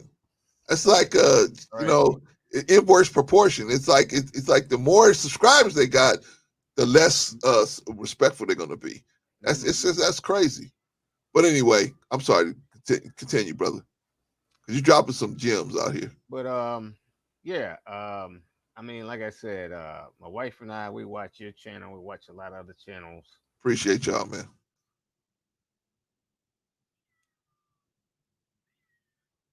How do we? Oh, let me see what your wife is putting something up here. Oh, Brother D, I think you fell off, man. Some preachers are truthful, as I remember. Now, some have wives and baby mamas in the congregation. Yeah, pimp equals preacher with some, unfortunately. Yeah, Sister Glenda. Yeah, it's an ugly situation out there. You know what I mean? Some of our people, man, the Jamal Bryants out there and stuff like that, and the Eddie Longs. They made it bad. They give guys like TD Jakes a bad name. You know what I mean? The guys that's trying to teach. You know what I mean? And I'm not saying preachers are human beings like anybody else. Oh, sorry, Brother D. Brother D, if you can, you can come back on. I'm only gonna be on for another maybe 15 minutes, and then we're gonna go. So, but it was a pleasure having you on, Brother D. If you can hear me. Anyway, some preachers are, yeah, we got cats like the Jamal Bryants out there that they just slanging that D. You know what I mean? And it's unfortunate because they give the good preachers. There's some good Christian preachers out there, man. But guys like that give them a bad name, and give the good preachers a bad name.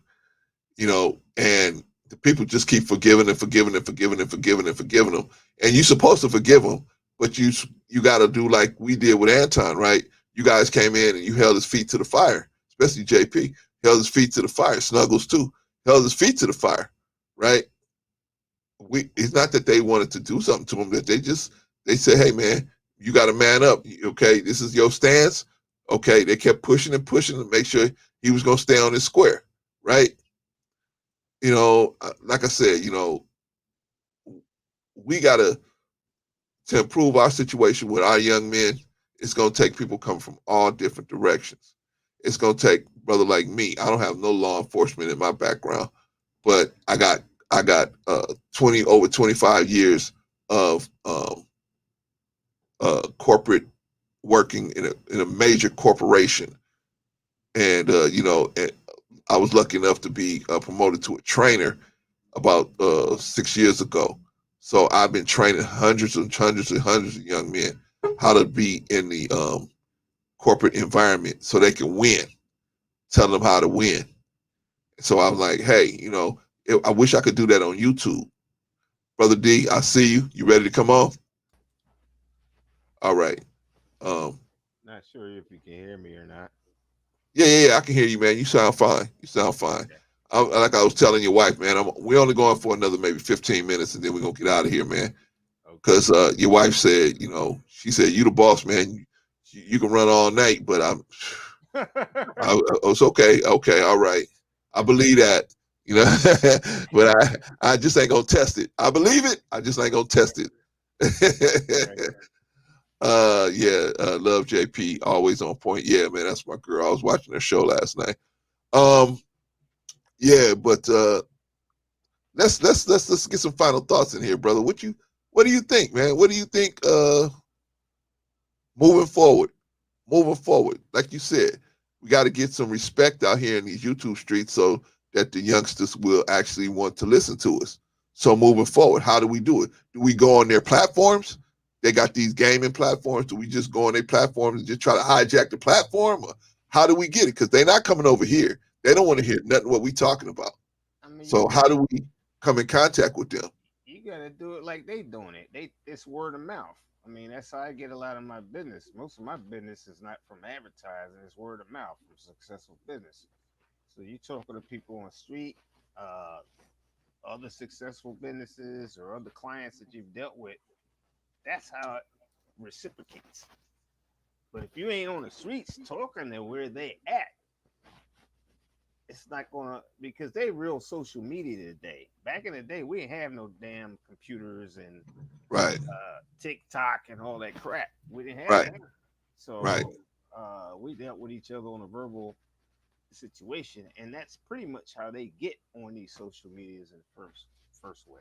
You know, right, by verbally talking to each other in their little groups. But if you're not talking to them, the information will never get out because they're right. only going to go on, YouTube or Facebook or Instagram or whatever, and that's how they socialize.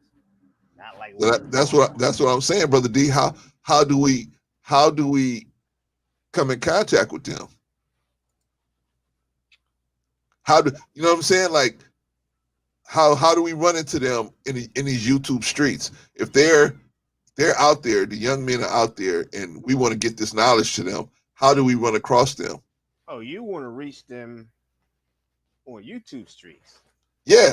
How do we reach them? I know but I got 20 something years of reaching them in the field. I'm talking about in the YouTube streets. I'm going to say you got to get on their channels and you got to be talking about subject matters that they care about to draw them in. And then you can talk about stuff that we spoke about all night because they're not going to just listen to what you're talking about right now or what we spoke of. That's not going to attract them. You got to have something that they already are attracted to that has nothing to do with reality or whatever. Well, brother Dominique said we need a younger co-host.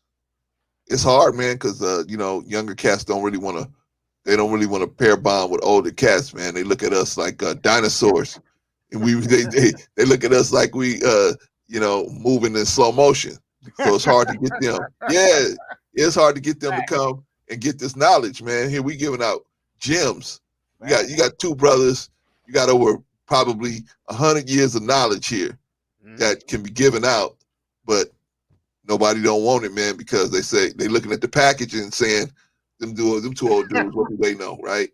Them old And heads it's don't know what they talking about. you got a decorated war veteran here, and you got a sinner who is the embodiment of God's mercy. I can prove to you that God exists because I was dead and laying in the gutter, and He pulled me out. But Oh, nobody God want to bless you, hear it. my brother. And brother Dominique said, I agree. Let me see what else he said. But that is what is needed to disseminate into the younger format. Well, I got a solution. What we gonna do is this is what we're gonna do, brother Dominique. We gonna make it. We're gonna be like Bill Gates.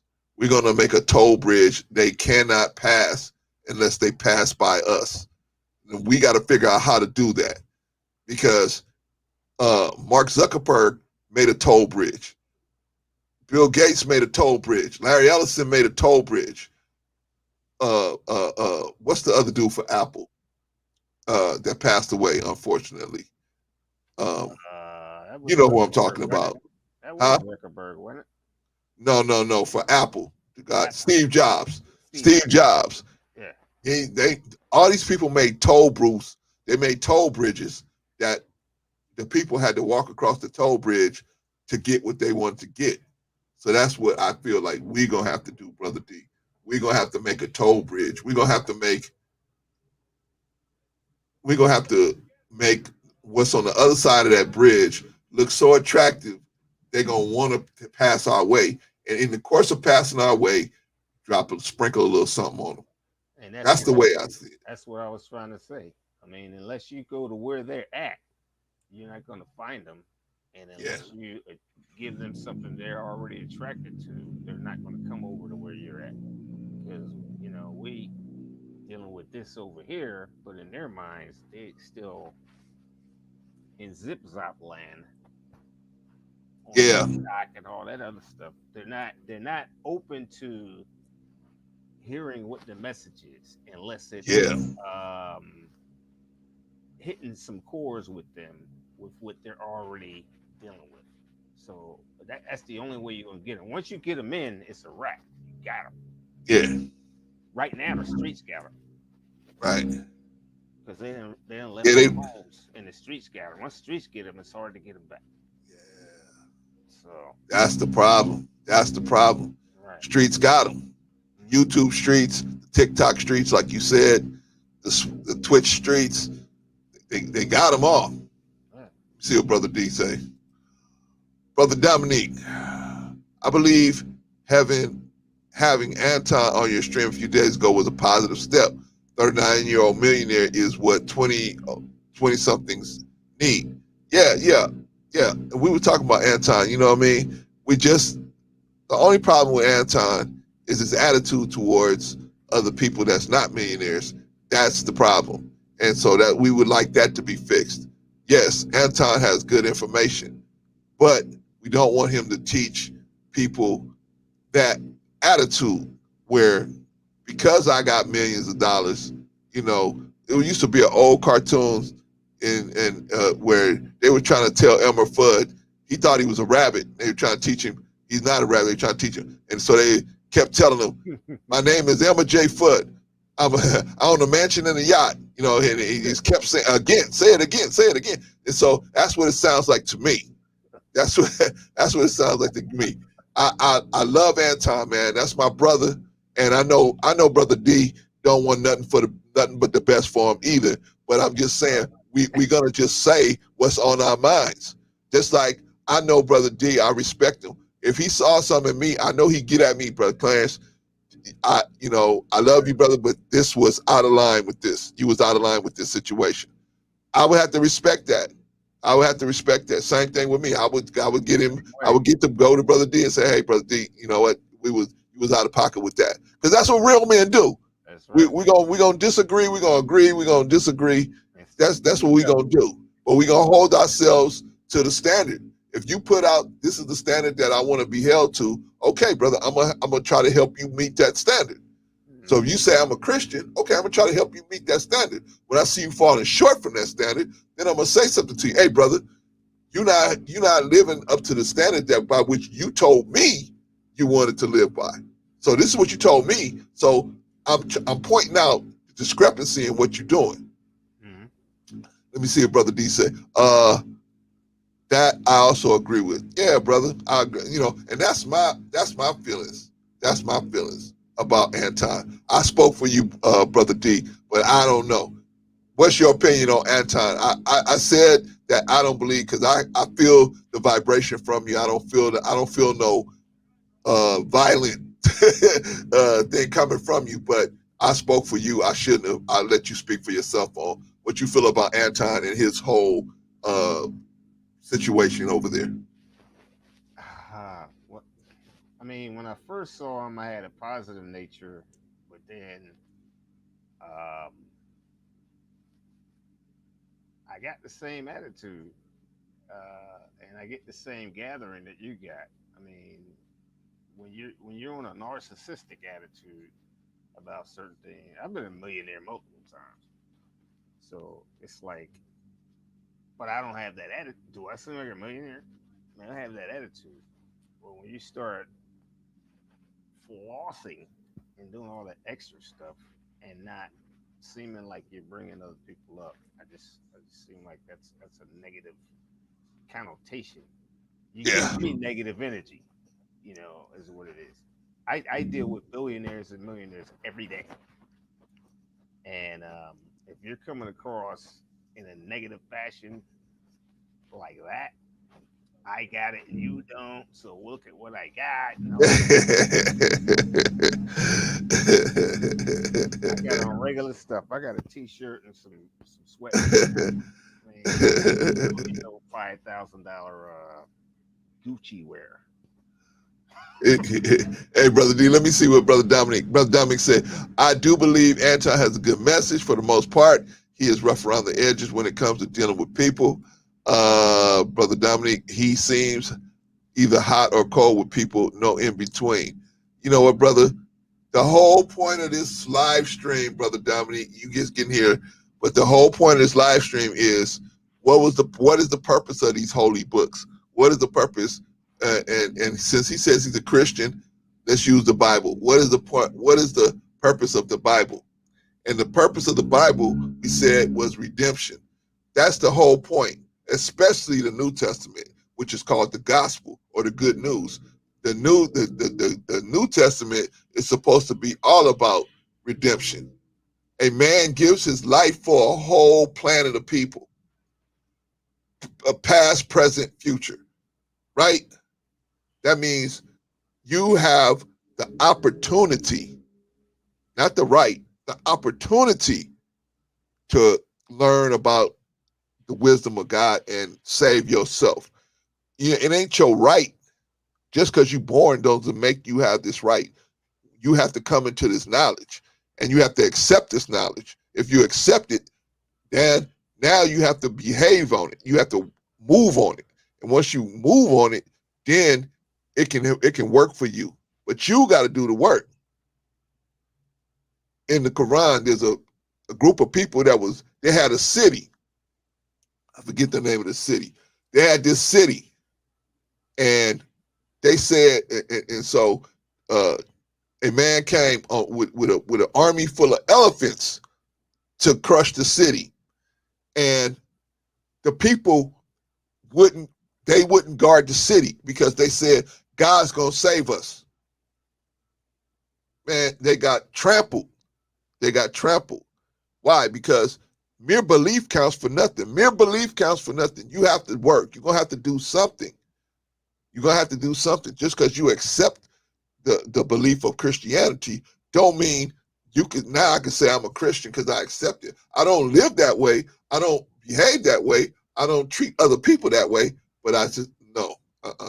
So that's what the situation is with him. I think he misunderstands what it is to be actually say you a Christian and then follow it up with behavior. What you got to say about that, Brother D? I'm in agreement with that. I mean, because to me, it's more materialistic. It's Yeah. more capitalistic. It's more. Um, Brother Daniel, do you think that's what, like Brother Dominic said? Do you think that's what the people want? Obviously, it's what the people want, right? They want to see that materialistic. I got a $1,000 robe on. I'm at the Porsche dealership. Is that what they want to see? that's what they've been conditioned to believe, in my opinion. Ooh, Conditioned. ooh, Because I okay, can walk out here tomorrow with 5 cents in my pocket and nobody will know the difference. right, Or I can walk out with 50,000 and they won't know the difference. And I right. will look the same and my character will be the same. Good point. So Good point. um, Good teaching. character goes more to just materialistic stuff. what you got. Let me just say this: nobody gives a damn about what you got. They give a damn about what they got and how much more they can get. Right. You're not teaching them how to do what they can get more of. They don't give a shit about your damn Rolls Royce or your fucking his and hers Corvettes. They Yeah. don't. They don't. I ain't got it. Pull up in the hood. Yeah. 22nd and Diamond in Philadelphia with a fucking Rolls Royce and see if you still got it. If you still in it when you pull up. Straight up. Real talk. So all that riding around the hood showing everybody what you got. I doubt Anton is rolling around the hood, brother. I doubt that. I No, doubt he that. ain't. But the point is, measured. You know what I'm saying? And nobody cares about what you got. They care about what they have and what they can achieve. And if you're not showing them how to do that, then it's irrelevant. Nobody's impressed about your narcissism. You know what I'm saying? Well, I got an older brother that's that way. He likes to floss what he's got. So I got a younger one the same way, brother D. Yes, but somebody must like it. The man has thousands of followers, thousands of people in his Patreon paying him, a ton of money every month. Somebody somewhere is like it, digging his situation. What's going on? What's the definition of a follower? I'm not a follower. Well, what I mean by followers is people. Let me define what I mean. People that look at his philosophy and say, I want to be a part of that philosophy. I want to also do that. I want to also copy and emulate that philosophy because I feel that philosophy is going to get me where I want to go, right? So that's what I mean when I say followers. But it still goes back to the materialistic aspect. The only thing they're trying to follow is what he's showing. Right. They don't know how he got anything because he never told them and he never will. Right. So he's not giving them lessons on how to get to where I'm at. He's just saying, this is what I got. And you ain't got it. So, I mean, I don't understand the lesson. Yeah, your wife said, let me read this one, Brother D. Your wife said, Sister Glenda, most are after the bag, period. Yeah, that's why people sign up for his show, right? They sign up for his show because they're after the bag. And he's telling them, he's constantly saying, I can get you the bag. I can get you the bag. I can get you the bag. No problem. But man, don't see what you're going to do is have people get this bag and then they're going to be crazy in the head, man. And they're going to be doing some crazy stuff. Let's see what Brother Dominique said. Well, he does show improve. What does he show improve? What has he shown improve? I mean, you know what I'm saying? I mean, what is he showing improvement? Hey, what person has he brought up that said, I took this person from this place and I put him over here? That's what value is. Value is movement. You want to know what the word value means? The word value, you've been taught value means a price on something, but value actually means movement.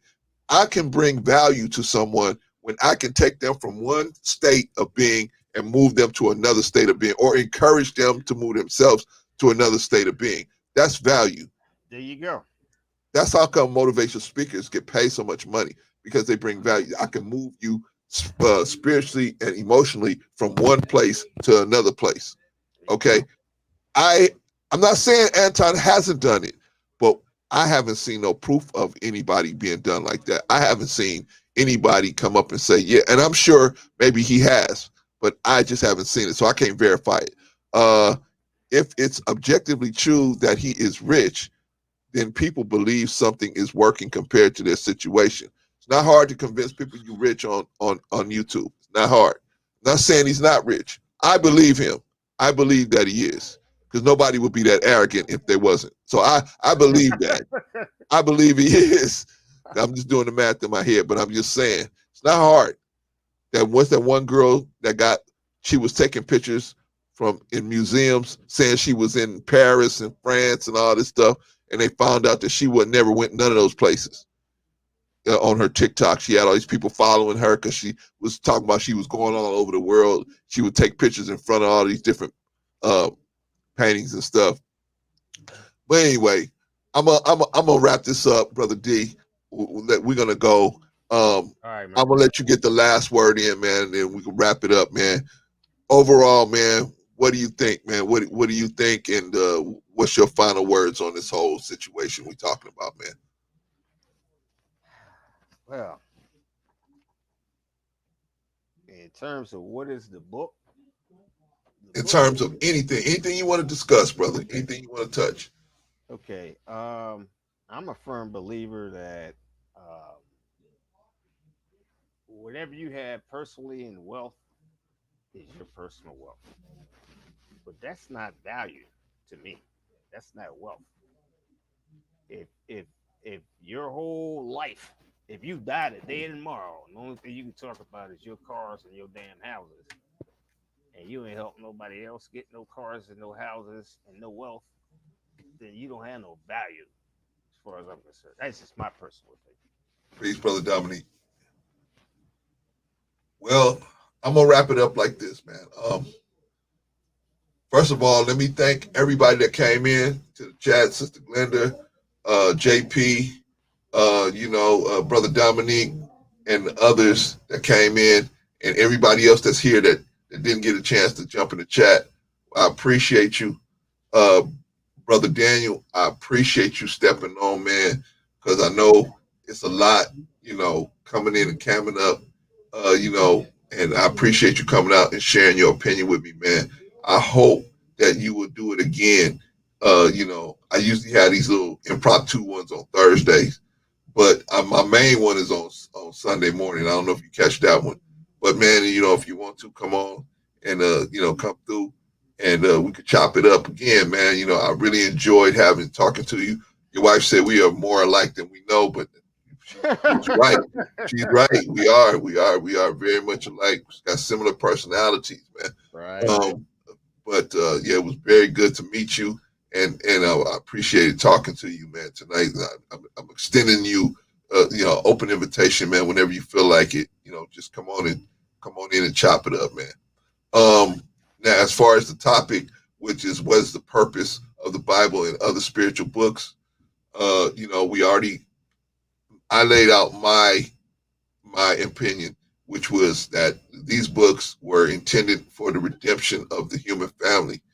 The human family got so far off of what God wants to have happening till